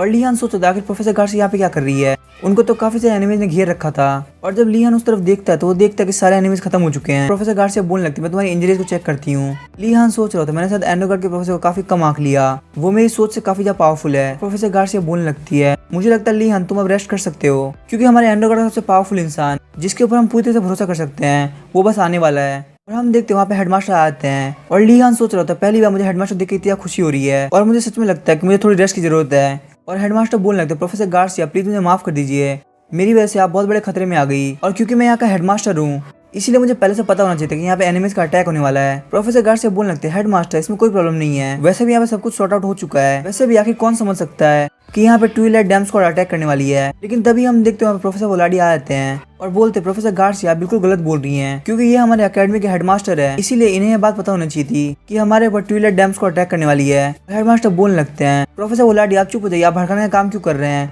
और मुझे एक बात बताइए आपके पीछे जो इंसान है वो कौन है। और प्रोफेसर वोलाडी बोलने लगती है गैलेक्सी है। और अगर बात करी जाए तो ट्विलाइट डैम स्क्वाड के अंदर इसका बहुत बड़ा नाम है, कॉम्बैट में ये इतना अच्छा है, इसका तो निकनेम भी मैजिक किलर पड़ा है। हेडमास्टर बोलने लगते हैं मुझे लगता है अभी भी इसकी सांसें चल रही है तो इसका ध्यान मैं रख लूंगा, लेकिन अगर यहाँ की फाइट को देखा जाए कोई विश्वास नहीं करेगा कि ये काम किसी मर्सनरी का नहीं है। मुझे भी अभी तक भरोसा नहीं हो रहा कि ये सब लिहान ने किया है। आखिर वार्डनर्स फैमिली ने ये कैसे बच्चे को रेज किया है, कोई इतना ज्यादा टैलेंटेड कैसे हो सकता है। प्रोफेसर गार्सिया बोलने लगती है अगर लिहान यहाँ पे नहीं होता तो ये मेले काफी ज्यादा खतरनाक हो जाता, तो इसीलिए प्लीज इसको इस बार जाने दीजिए। हेडमास्टर बोलने लगते हैं नहीं मैं उस बारे में नहीं सोच रहा, मैं तो ये सोच रहा हूँ कि एक नया स्टूडेंट आखिर इतने टफ मैजिक को कैसे यूज कर सकता है, इसकी कॉम्बैट मैजिक काफी ज्यादा अच्छी है। जैसे कि यहाँ पे सारे लोगों ने बोला सिर्फ यहाँ पे इस बच्चे ने मैजिक का यूज नहीं किया बल्कि इसने बहुत ज्यादा अच्छी स्वॉर्ड टेक्निक का यूज किया। और सच में लिहान तुम मुझे काफी इंटरेस्टिंग लगे, तो लिहान तुम बनने वाले मेरे सिंगल सक्सेसर। और फिर हमें सिंगल सक्सेसर के बारे में बताया जाता है ये एक ऐसी टेक्निक है जिसमें एक बंदा जिसने अपनी लाइफ में जो भी कुछ सीखा होता है वो सब एक सिंगल पर्सन को पास ऑन करता है। तो मैं चाहता हूँ मैं लिहान को इसी ट्रेडिशनल मेथड से रेस करूंगा। प्रोफेसर गार्सिया बोलने लगती है अगर आप ऐसा करेंगे तो आपको नहीं लगता कि एम्परर से काफी ज्यादा गुस्सा हो जाएंगे। तभी हेडमास्टर बोलने लगते हैं इसका मतलब मैं ये नहीं कर सकता, और अगर वैसे भी मैं ये सब करूंगा तो ये चीज मेरे लिए काफी बड़ी दिक्कत हो जाएगी, क्योंकि वैसे भी यहाँ के सारे रूल्स मैंने ही बनाए हैं। फिर हेडमास्टर मन में सोचने लगते हैं कोई बात नहीं, अगर मैं तुम्हारे ऊपर इस टेक्निक का यूज नहीं कर सकता तो मैं तुमको हर एक चीज सिखाने में बहुत ज्यादा हेल्प करूंगा। फिर हम देखते हैं प्रोफेसर अपने काफी सारे सोल्जर्स निकालते हैं, बोलते हैं फटाफट से यहाँ पे सब कुछ क्लियर कर दो और हमारे सारे एम्प्लॉयज को कंपनसेट करना। और हाँ एक काम और, उस एंशिएंट रैली को लेना बिल्कुल मत भूलना, तभी हम देखते हैं प्रोफेसर वोलाडी कुछ कर रहे होते हैं और हेडमास्टर बोलते हैं प्रोफेसर वोलाडी आखिर आप क्या कर रहे हैं। और प्रोफेसर वोलाडी बोलने लगते हैं मैं तो बस ये चेक कर रहा हूँ कि आखिर ये एंटी मैजिक वाला को इतनी अजीब पोस्टर में किसने मारा है। हेडमास्टर बोलने लगते हैं हाँ इनको देख सच में काफी अजीब लग रहा है, कहीं ये चीज भी उस वार्डनर ने तो नहीं करी है, और अगर वो ये सब कर पा रहा है इसका मतलब उसका मैं तो बहुत ही अलग लेवल पे है। तभी हम देखते प्रोफेसर गार्सिया बोलती है ये सब लीहा ने नहीं किया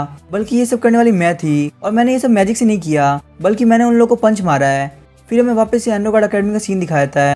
लीहान एक कमरे के अंदर लेटा हुआ होता है और लीहान उन्हें सोच रहा होता है कि मुझे काफी ज्यादा अच्छा फील हो रहा है, ऐसा लग रहा है मैं काफी सॉफ्ट चीज पे लेटा हुआ हूँ। जैसे वो अपनी आंखें खोलने लगता है तो वो देखता है कि हेडमास्टर उसके सामने बैठे हैं, और इस बात से लीहान काफी ज्यादा चौंक जाता है और बोलता है आखिर हेडमास्टर यहाँ पे क्या कर रहे हैं। और फिर लीहान बोलने लगता है आखिर मैं हूँ कहाँ पे। लेकिन हम देखते हैं वहाँ पे प्रोफेसर गार्सिया आती है और बोलती है लीहान तुम्हें परेशान होने की जरूरत नहीं है, मुझे पता है तुम फाइट के अंदर काफी ज्यादा थक गए थे इसीलिए उठने के बाद तुम काफी ज्यादा शौक हो, लेकिन सच में तुमने काफी ज्यादा अच्छा काम किया फाइट में। और तभी लीहान को याद आने लगता है हाँ मुझे याद आया जब मैं बेहोश होने वाला था तभी हेडमास्टर वहाँ पे पहुंच गए थे, और हेडमास्टर बोलने लगते हैं सच में बच्चे तुमने काफी अच्छा काम किया। और लीहान उनको थैंक यू बोलता है और लीहान सोच रहा होता है तो क्या ये लोग इस बात को ऐसे जाने देंगे, और अगर ऐसी बात है तो मैंने प्रोफेसर का हेल्प करके काफी अच्छा काम किया। और हेडमास्टर बोलने लगते हैं लेकिन एक बात ध्यान रखना मैं अभी तक ये चीज नहीं भूला कि तुमने यहाँ पे इस अकेडमी से भागने का ट्राई किया है।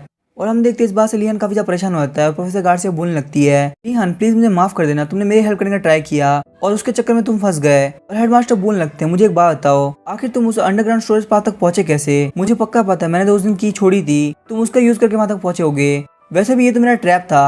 और हम देखते लीहान सोचने लगता है मुझे पक्का भरोसा था कि पक्का ये हेडमास्टर का ट्रैप है। और हेडमास्टर बोलने लगते हैं लेकिन फिर भी तुमने एक बहुत बड़ा काम करके दिखाया है, क्योंकि वहां पे मेरे गार्ड से बचना काफी ज्यादा मुश्किल चीज है, आखिर तुम उनसे बचे कैसे।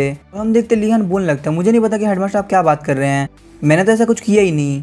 हेडमास्टर बोलने लगते हैं अच्छा तो तुम मेरे सामने बेवकूफ बनने का नाटक कर रहे हो, लेकिन ये सब मेरे सामने काम नहीं करने वाला, और मैं तुम्हें बता दूं तुम उस रूट का यूज कभी भी नहीं कर पाओगे। और ये सुनकर लीहान मन में रोने लगता है और बोलता है आखिर मेरे साथ ये सब क्यों होता है। और तभी हम देखते हैं हेडमास्टर बोलने लगते हैं लीहान मेरी बात ध्यान सुनो, तुमने जो इतना ज्यादा हिम्मत का काम किया मैं उसके लिए काफी ज्यादा खुश हूँ। ट्विलाइट डैम स्क्वाड के खिलाफ खड़े होना ये कोई आसान काम नहीं है, और क्योंकि तुमने यहाँ पे काफी सारे बच्चों को बचा लिया और साथ ही प्रोफेसर को भी बचा लिया तो मैं तुम्हें इसके लिए कुछ गिफ्ट देना चाहूंगा। और हम देखते हैं हेडमास्टर जो उसको गिफ्ट देते हैं वो होती है एक मॉर्निंग स्टार स्वॉर्ड। और लीहान बोलने लगता है तो आप चाहते हैं कि मैं इस स्वॉर्ड को यूज करूँ, फिर मुझे एक बात बताइए क्या ये उस लीडर की स्वॉर्ड नहीं है। तो हम देखते हैं हेडमास्टर लीहान को एक परमिट देते हैं और वो होता है आउटिंग परमिट, जिसको देख के लीहान काफी ज्यादा शौक आता है और सोच रहा होता है अब भी इस अकेडमी के अंदर मैं कहीं भी जा सकता हूँ और कोई भी मुझे रोक नहीं पाएगा, तो मुझे ना ही खाने की टेंशन होगी और ना ही आराम से रहने की। और हम देखते लीहान हेडमास्टर के सामने झुक जाता है और बोलता है हेडमास्टर मैं आपके लिए कुछ भी करूंगा, आप सच में काफी ज्यादा अच्छे इंसान हैं जो आपने मेरी इतनी हेल्प करी। और हेडमास्टर बोलने लगते हैं अब तुम्हारी बॉडी की हालत कैसी है। लीहान बोलता है इस परमिट मिलने के बाद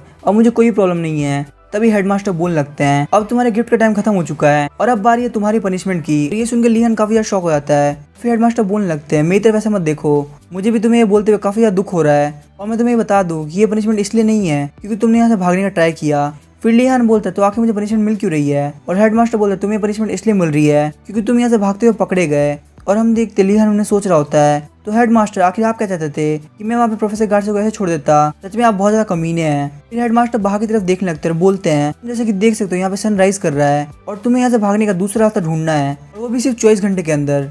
हम देखते हैं हेडमास्टर ने लीहान को एक कमरे में बंद कर दिया होता है। लीहान सोच रहा होता है उन्होंने सच में मेरे को इस कमरे में बंद कर दिया, आखिर वो कितने अजीब आदमी है। और फिर वो रूम को देखने लगता है और बोलता है तो ये होता है पनिशमेंट रूम, वैसे ये रूम बिल्कुल भी नॉर्मल रूम से अलग नहीं है। और फिर लीहान उस बेड पर सो आता है और बोलता है वैसे ये बेड भी काफी ज्यादा कंफर्टेबल है, मुझे लगता है मेरी ये लाइफ मेरी पिछले लाइफ से काफी ज्यादा अच्छी है। और तभी हम देखते हैं हेडमास्टर के सोल्जर बाहर आता है और बोलता है तुम वार्डनर्स फैमिली से लीहान हो ना, ये लो तुम्हारे लिए खाना।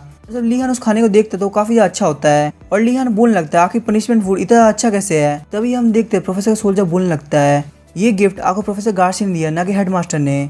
और लीहान बोलने लगता है आप प्रोफेसर गार्सिया को थैंक यू बोलना। फिर वो सोल्जर बोलने लगता है बस इतना ही नहीं बल्कि उन्होंने बहुत सारा खाना भेजा आपके लिए। और फिर मैं थोड़ी देर बाद का सीन दिखाया था, लीहान बैठ कर चाय पी रहा होता है और सोच रहा होता है आज की फाइट काफी ज्यादा खतरनाक थी, मेरी किस्मत काफी ज्यादा अच्छी थी कि मैं बच गया। और लीहान ने सोच रहा होता है मैंने अपने सारे कॉम्बैट लेसन बिल्कुल ठीक से लिए थे तो आखिर वो उस वक्त काम क्यों नहीं किए। हालांकि एक बात तो है मैं इन आयरन बॉल से बिल्कुल परफेक्टली सर्कल बना ले रहा हूँ और मुझे ये भी फील हो रहा है कि मैं पहले से काफी ज्यादा अच्छा हो गया हूँ। और इससे मुझे समझ में आया कि प्रोफेसर वोलाडी ने बिल्कुल ठीक बोला था कि आप जितने ज्यादा खतरनाक प्रॉब्लम में रहते हो आप उतने ज्यादा परफेक्ट बनते हो। लेकिन मुझे लगता है अगर सीखने के चक्कर में मैं ऐसी किसी प्रॉब्लम में वापस से पड़ा तो मैं उस वक्त पक्का मारा जाऊंगा। और हाँ मुझे अपने माना को बिल्कुल भी ऐसे यूज नहीं करना वरना ये मेरे लिए काफी ज्यादा खतरनाक हो सकता है। और मुझे वैसे भी पेपर के अंदर ये नहीं छपवाना कि इस साल का सबसे बड़ा स्टूपिड मैं था जो कि अब मारा जा चुका है। और अब मुझे लगता है मैंने खुद के बारे में कुछ ज्यादा ही सोच लिया और मुझे यहाँ पे कुछ देखना चाहिए जो भी चीज मेरे काम की हो। फिर हम देखते लिहान को वहाँ पे एक बुक दिखती है। उसको याद आता है कि हेडमास्टर ने उसको बोला था कि इस पनिशमेंट रूम में जाने से पहले मैं अपने साथ ये बुक ले जाऊँ। तो मुझे लगता है वैसे मेरे पास खाली टाइम है तो मुझे यहाँ पे बैठ के इसको पढ़ना चाहिए।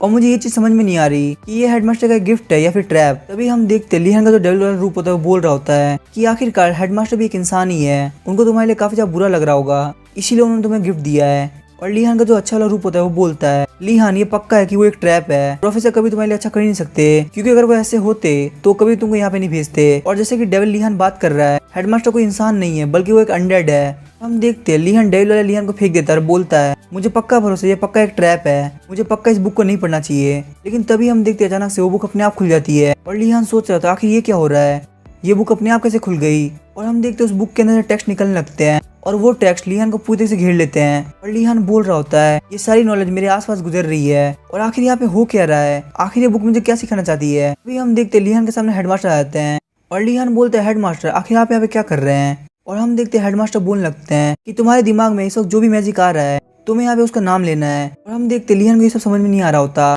और लिहान बोलता है हेडमास्टर मैंने इस मैजिक के बारे में कभी नहीं सुना और ना ही आज से पहले मैंने इस मैजिक को देखा है, आखिर यहाँ पे हो क्या रहा है। लेकिन तभी हम देखते हैं लिहान के दिमाग में एक मैजिक आता है और लिहान बोलता है हाँ मुझे ये चीज याद है। और फिर वो एक मैजिक स्पेल बोलने लगता है जिसका नाम होता है एरोगेंट स्टेप्स ऑफ गोनाडेल्टस। हम देखते हैं ये सुन के हेडमास्टर हंसने लगता है और बोलते हैं ना सिर्फ तुमने एक स्पेल बोला बल्कि तुमने एग्जैक्टली वही स्पेल बोला जो कि इस मैजिक का है। और फिर हम देखते हैं अचानक से वहाँ पे सब कुछ शांत हो जाता है और वो बुक भी अपने आप बंद हो जाती है। और लिहान वहाँ पे बैठ के सोच रहा होता है आखिर यहाँ पे हुआ क्या था, क्या उन्होंने इस बुक के ऊपर कोई स्पेल लगा रखा था। और लिहान वहीं पे लेट जाता है और सोच रहा होता है मैं यहाँ पे कुछ भी प्रिडिक्ट नहीं कर पा रहा। हालांकि इस एक झटके के अंदर एरोगेंट स्टेप्स ऑफ गोनाडेल्टस ये वाला मैजिक स्पेल मेरे दिमाग में पूरी तरह से फिट हो गया। हालांकि मुझे इस बात से तो पूरा भरोसा है कि मैं उस मैजिक को अभी यूज नहीं कर सकता, लेकिन फिर भी ये बहुत अजीब बात है। सिर्फ एक बार देखने से मैंने उस मैजिक को समझ लिया और जैसे कि मैंने सोचा था इसीलिए वो हेडमास्टर है क्योंकि उनके सिखाने की टेक्निक इन सब से अलग है। और मुझे लगता है उनका इस बुक को देने का रीजन कुछ खास नहीं होना चाहिए। और हम देखते हमें बताया जाता है कि लिहान ये बिल्कुल नहीं जानता कि हेडमास्टर उसको पर्सनली पढ़ाना चाहते हैं पर वो ऐसा सबके सामने नहीं कर सकते क्योंकि सारे प्रोफेसर इस चीज को अपोज करेंगे। तभी हम देखते लिहान लेटा होता है और अचानक से उसको कुछ फील होता है। लिहान सोच रहा था मुझे ऐसा फील हुआ कि पास वाली दीवार से कोई आवाज कर रहा है, क्या इसके पास वाले रूम में कोई है। हम देखते दूसरे रूम का बंदा बोलने लगता है आखिर तुम कौन से ग्रेड से हो। और लिहान सोच रहा होता है ये बंदा कौन है, इसने डायरेक्ट मुझसे पॉइंट की बात करी। और लिहान बोलता है मैं फर्स्ट ईयर का हूँ। और वो बंदा बोलने लगता है अब मुझे समझ में आया, पक्का तुम्हारा काम काफी ज्यादा अच्छा होगा और मैं हूँ गोल्ड। और ये सुन के लिहान काफी ज्यादा शॉक हो जाता है और हम देखते लिहान सोचने लगता है इस बंदे ने कहा कि ये गोल्ड से है, इसका मतलब ये 4th ईयर का स्टूडेंट है क्योंकि 4th ईयर वाला को गोल्ड भी बोला जाता है। हम देखते लिहान भी उसको हेलो बोलता है और तभी अचानक लिहान सोचने लगता है कि अगर वो 4th ईयर के अंदर है तो आखिर वो यहाँ पे क्या कर रहा है। और मुझे कैंपस से बाहर जाना इसलिए मना है क्योंकि मैं तो 1st ईयर के अंदर हूँ। और क्या इसका मतलब ये है कि 4th ईयर वाले भी यहाँ से बाहर नहीं जा सकते। लेकिन मुझे लगता है कि मैं ऐसी हालत में नहीं हूँ कि मैं इनसे कुछ पूछ सकूँ क्योंकि मैं खुद यहाँ पे भागते हुए पकड़ा गया हूँ। और तभी वो दूसरे रूम वाला बंदा बोलने लगता है तो आखिर तुम्हें यहाँ पे क्यों भेजा गया। लिहान बोलने लगता है मैं अकेडमी से भागने का ट्राई कर रहा था और मैं वहाँ पे पकड़ा गया इसीलिए उन्होंने मेरे को यहाँ पे भेज दिया। और तभी वो दूसरे रूम का बंदा बोलने लगता है जो नया स्टूडेंट है वो काफी ज्यादा फास्ट है। तभी लिहान बोलता है लेकिन सर आखिर आप यहाँ पे कैसे पहुंचे, आप तो 4th ईयर से है ना। तभी वो दूसरे रूम का बंदा बोलने लगता है तुम्हें मुझे सर बोलने की जरूरत नहीं है, तुम आराम से मुझसे बात कर सकते हो, वैसे भी हम सब यहाँ से ग्रेजुएट होकर मेज बनने वाले हैं। तो अभी लिहान बोलता है चलो ठीक है तो फिर मैं आपसे कंफर्टेबली बात करता हूँ, आखिर आप यहाँ पे पहुंचे कैसे। दूसरे रूम का बंदा सोच रहा होता है हालांकि मैंने उसे कंफर्टेबली बात करने के लिए बोल दिया लेकिन फिर भी मैं देखना चाहता हूँ कि आखिर ये बंदा है कौन। तो बंदा बोलता है मैं यहाँ पे इसलिए पहुंचा क्योंकि मैं एक टेस्ट के अंदर फेल हो गया था। और ये सुन के लिहान काफी ज्यादा शॉक हो जाता है और बोलने लगता है क्या आपको यहाँ पे सिर्फ इसलिए भेजा गया क्योंकि आप फेल हो गए थे, क्या सच में एंड्रो गार्ड अकेडमी के अंदर ये भी होता है। तो ये वो बंदा बोलने लगता है तुम्हें ज्यादा शॉक होने की जरूरत नहीं है, उस मैजिक टेस्ट के लिए कुछ मटेरियल चाहिए थे लेकिन वो मटेरियल मुझे टाइम पे नहीं मिल रहे थे इसलिए मैं उन मटेरियल्स को हेडमास्टर के ऑफिस से चुरा के लेके आ गया। लेकिन मुझे ये बात पता नहीं थी कि वो एक ट्रैप है। मैं वहाँ पे पकड़ा गया और उन्होंने मुझे यहाँ पे इस रूम में भेज दिया। लिहान उन्हें सोच रहा होता है इसका मतलब चोरी करते हुए पकड़े गए इसीलिए इनको यहाँ पे भेजा गया। लिहान उन्हें सोच रहा होता है चलो कम से कम ये बात तो है कि इस अकेडमी के अंदर कॉमन सेंस काम करता है। उससे भी ज्यादा जरूरी ये है कि अगर मैं नहीं चाहता कि मुझे इस रूम में रहना पड़े तो मुझे इस अकेडमी से भागने का एक और तरीका ढूंढना होगा। और तभी लिहान बोलने लगता है सर मुझे लगता है अंडरग्राउंड का रास्ता काफी ज्यादा खतरनाक है और मैं वहाँ पे पकड़ा भी जा चुका हूँ इसीलिए अब मैं वहाँ से नहीं भाग सकता। आपको इस अकेडमी से भागने का कोई और रास्ता पता है। तभी वो बंदा बोलने लगता है तुम्हें लगता है तुम कुछ ज्यादा ही पूछ रहे हो, आखिर मैं तुम्हें ये क्यों बताऊंगा। तभी लिहान बोलने लगता है अगर आपको इसी तरीके से खेलना है तो चलो ठीक है मेरे पास एक रास्ता है। और वो गार्ड को बुलाने लगता है और ये सुन के वो बंदा बोलता है ये क्या करने का सोच रहा है, अगर उसने यहाँ पे कुछ भी गड़बड़ करी मेरा यहाँ पे पनिशमेंट बढ़ सकती है। लेकिन हम देखते वो गार्ड उसको काफी सारा खाना दे देता है, बोलता है बाजू वाले रूम वाले ने दिया है, तुम इसको फटाफट से खा लो। और ये देख के वो बंदा काफी ज्यादा शॉक हो जाता है और बोलता है आखिर तुमने ये किया कैसे, ये तो एक पनिशमेंट रूम है और ये गार्ड तुम्हारी बात क्यों मान रहा है। और लीहान बोलता है आप मजे करो, ये मैंने आपके लिए गिफ्ट भेजे हैं। और हम देखते वो सीनियर सोच रहा होता है मुझे विश्वास नहीं हो रहा आखिर लड़का है कौन, ये पनिशमेंट रूम के अंदर से इतना सब कुछ करा सकता है, इसका मतलब इस बंदे की रीच कितनी ज्यादा है। और फिर वो सीनियर बोलने लगता है चलो ठीक है मैं तुम्हें बताता हूँ कि यहाँ से भागने का दूसरा तरीका कौन सा है। लेकिन बताने से पहले मैं तुम्हें एक बात क्लियर करना चाहता हूँ, मैंने ये तरीका सिर्फ और सिर्फ अपने सीनियर सुना है, मैंने आज से पहले कभी इसको ट्राई नहीं किया। तभी लीहान सोच रहा होता है इसका मतलब ये बिल्कुल भी कंफर्म इन्फॉर्मेशन नहीं है, लेकिन मुझे नहीं लगता कि मैं इस पोजीशन में हूँ कि मैं यहाँ पे कुछ भी चूज कर सकूँ। और फिर लीहान बोलता है ठीक है तो आप मुझे बताओ कि आखिर वो रास्ता कौन सा है। फिर हमें नेक्स्ट डे का सीन दिखाया जाता है और यूरिन उसके साथ होती है और सोच रही होती है मुझे विश्वास नहीं हो रहा है इसके साथ इतना सब कुछ हो गया, उसके बावजूद भी अपना होमवर्क कर रहा है। लीहान को देख के मुझे कभी कभी इतना ज्यादा डर लगता है कि आखिर कोई बंदा इतना मेहनती कैसे हो सकता है। और तभी लीहान बोलने लगता है हम लोग वापस से हॉस्टल के अंदर आ चुके हैं। तभी लीहान को याद आ रहा होता है कि उस सीनियर ने बोला था तुम्हें तो ध्यान ही होगा कि उस अकेडमी के टॉप पे एक हॉस्टल है और उस टेबल की एक खास बात है कि उस टेबल में फ्लाइंग बीस्ट भी रहते हैं, लेकिन उन फ्लाइंग बीस्ट पे सिर्फ और सिर्फ प्रोफेसर राइड करते हैं। और मैं तुम्हें बता दूं उन फ्लाइंग बीस्ट के पास एक स्पेशल पावर होती है जिसकी मदद से वो अकेडमी के बैरियर से आर पार जा सकते हैं। लीहान उन्हें सोच रहा होता है भले वो बात झूठ हो या सच, मुझे एक बार के लिए इस चीज को ट्राई करके देखना होगा, क्योंकि वैसे भी जब तक इसका विनिंग परसेंटेज 0% ना हो तब तक इसको एक बार ट्राई करने में कुछ भी नहीं आता। और वहाँ पे सारे लोग लीहान को देख काफी ज्यादा शॉक हो जाते हैं और बोलते हैं यहाँ पे लीहान वर्डनेस क्या कर रहा है। और फिर वो लोग अपना मुंह छुपा लेते हैं और बोलते हैं हमें तो काफी ज्यादा डर लग रहा है। लीहान सोच रहा होता है पता नहीं मेरी फैमिली ने आके क्या किया है कि इन लोगों को मुझसे इतना डर लगता है। और तभी हम देखते यूरिन सोच रही होती है लीहान इस वक्त तुम्हारी फैमिली की वजह से नहीं डर रहे, बल्कि ये उन रूमर्स की वजह से डर रहे हैं जो कि तुम्हारे बारे में फेमस हुए हैं। फिर हम देखते कोई बंदा लीहान को हाय बोलता है, जब लीहान उसकी तरफ देखता है तो वो रेडफोर्ड होता है। फिर रेडफोर्ड उसको झुकते हुए बोलता है सर वर्डनास गुड मॉर्निंग। लीहान बोलने लगता है आखिर तुम अचानक से क्या कर रहे हो, तुम मुझसे आराम से कंफर्टेबली बात कर सकते हो जैसे तुम पहले मुझसे कर रहे थे। और तभी रेडफोर्ड बोल रहा होता है सर वर्डनास मैं आपकी काफी ज्यादा इज्जत करता हूँ और आपको झुक के ग्रीट करना मुझे काफी ज्यादा अच्छा लगता है और इसमें मैं काफी ज्यादा कंफर्टेबल हूँ।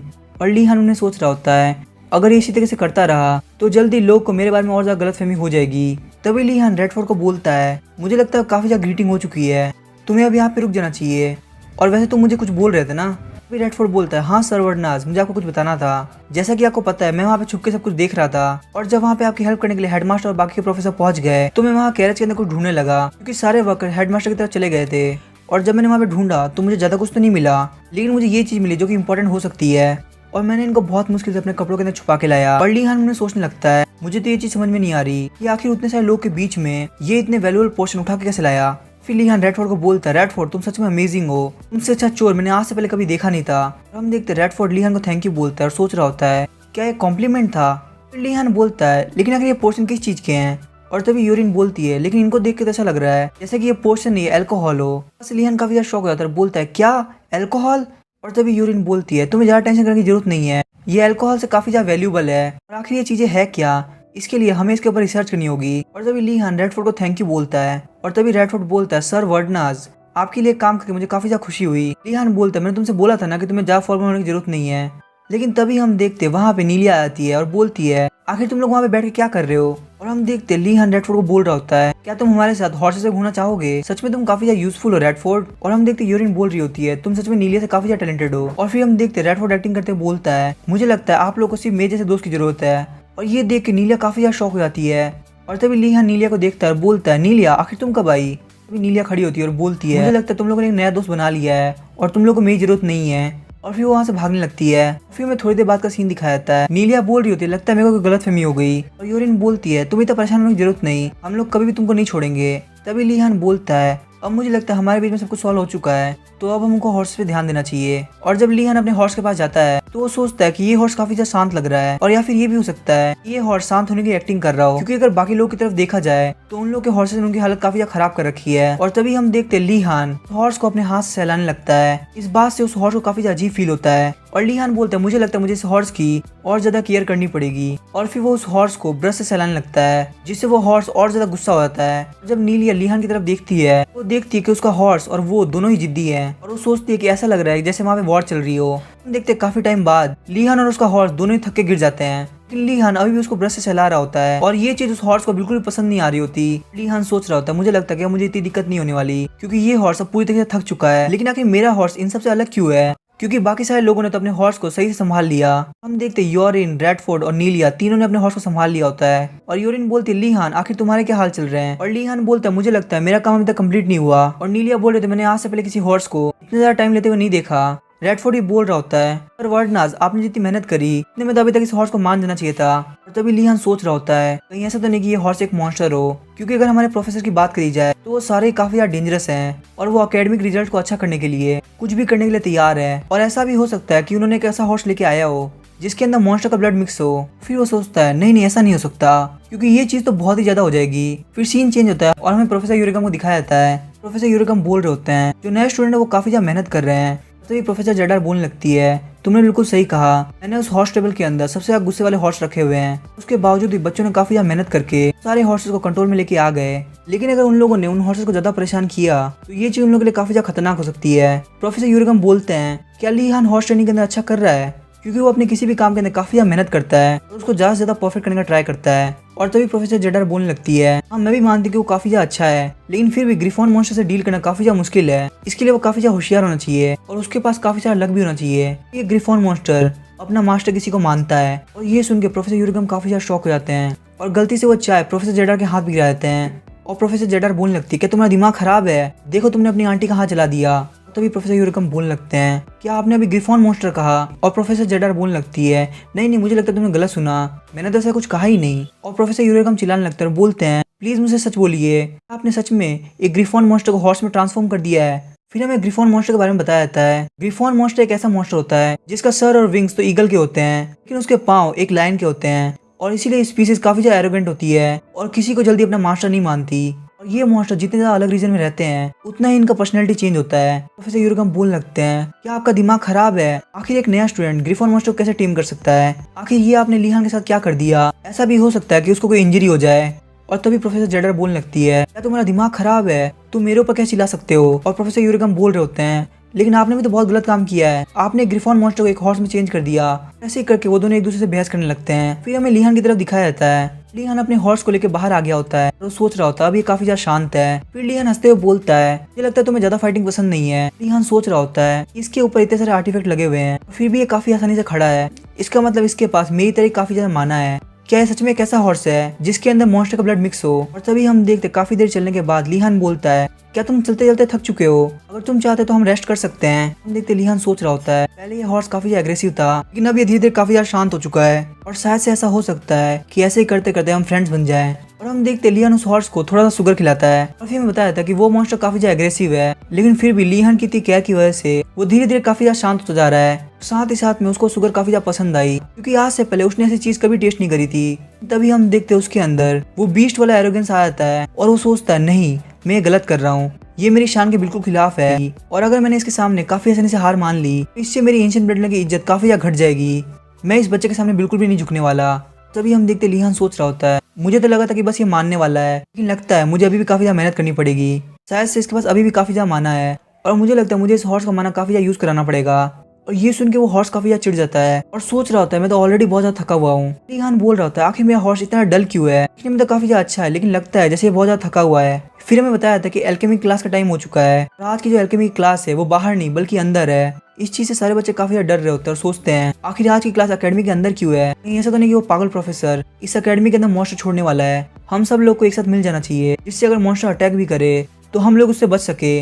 लीहान सोच रहा होता है ये सारे बच्चे काफी ज्यादा बेवकूफ है। और तभी हम देखते पीछे एहसान डालकर आता है और बोलता है लीहान तुम्हें बिल्कुल भी टेंशन करने की जरूरत नहीं है, हम सब तुम्हारे साथ हैं और अगर ऐसी कोई बात होगी तो हम तुम्हें कभी भी नहीं हारने देंगे। और तभी लीहान बोलता है लेकिन इसकी कोई जरूरत ही नहीं है। जैसे यूरिकम बोल रहे होते हैं आखिर तुम सारे बच्चे अंदर क्यों नहीं जा रहे, जल्दी से जाके तुम लोग अपनी सीट पे बैठ जाओ। उनमें से एक बच्चा बोलता है लेकिन प्रोफेसर आखिर आज की क्लास बाहर क्यों नहीं है। तो ये प्रोफेसर यूरिकम बोलने लगते हैं क्या तुम्हारा दिमाग खराब है, तुम्हें क्या लगता है कि मेडिसिन को बाहर बनाया जा सकता है। मुझे पता है तुम लोग क्या सोच रहे हो, लेकिन तुम लोग को बिल्कुल भी टेंशन करने की जरूरत नहीं है, जैसा तुम लोग के साथ बाहर हुआ था वैसा कुछ भी अंदर नहीं होने वाला, ये क्लास काफी ज्यादा सेफ होने वाली है। और सारे बच्चे सोच रहे होते हैं मुझे पक्का भरोसा ये पक्का एक झूठ है। और फिर प्रोफेसर बोलने लगते चलो फिर क्लास को स्टार्ट करते हैं, तुम सबके सामने एक पॉट पड़ा होगा साथ ही में उसके पास थोड़ा सा पानी पड़ा होगा। एल्केमी एक बैलेंस का काम है तो तुम्हारा हर एक मूवमेंट काफी ज्यादा सोच समझ के होना चाहिए। अगर कोई भी बच्चा यहाँ पे जल्दबाजी करता है तो लाइफ में कभी भी एल्केमिस्ट नहीं बन पाएगा। चलो फटाफट सब लोग अपनी बुक ओपन करो, आज हम लोग जो पोशन बनाने वाले हैं वो पोशन है बेसिक माना रिकवरी की। जब लीहान बुक खोलता है तो सोचता है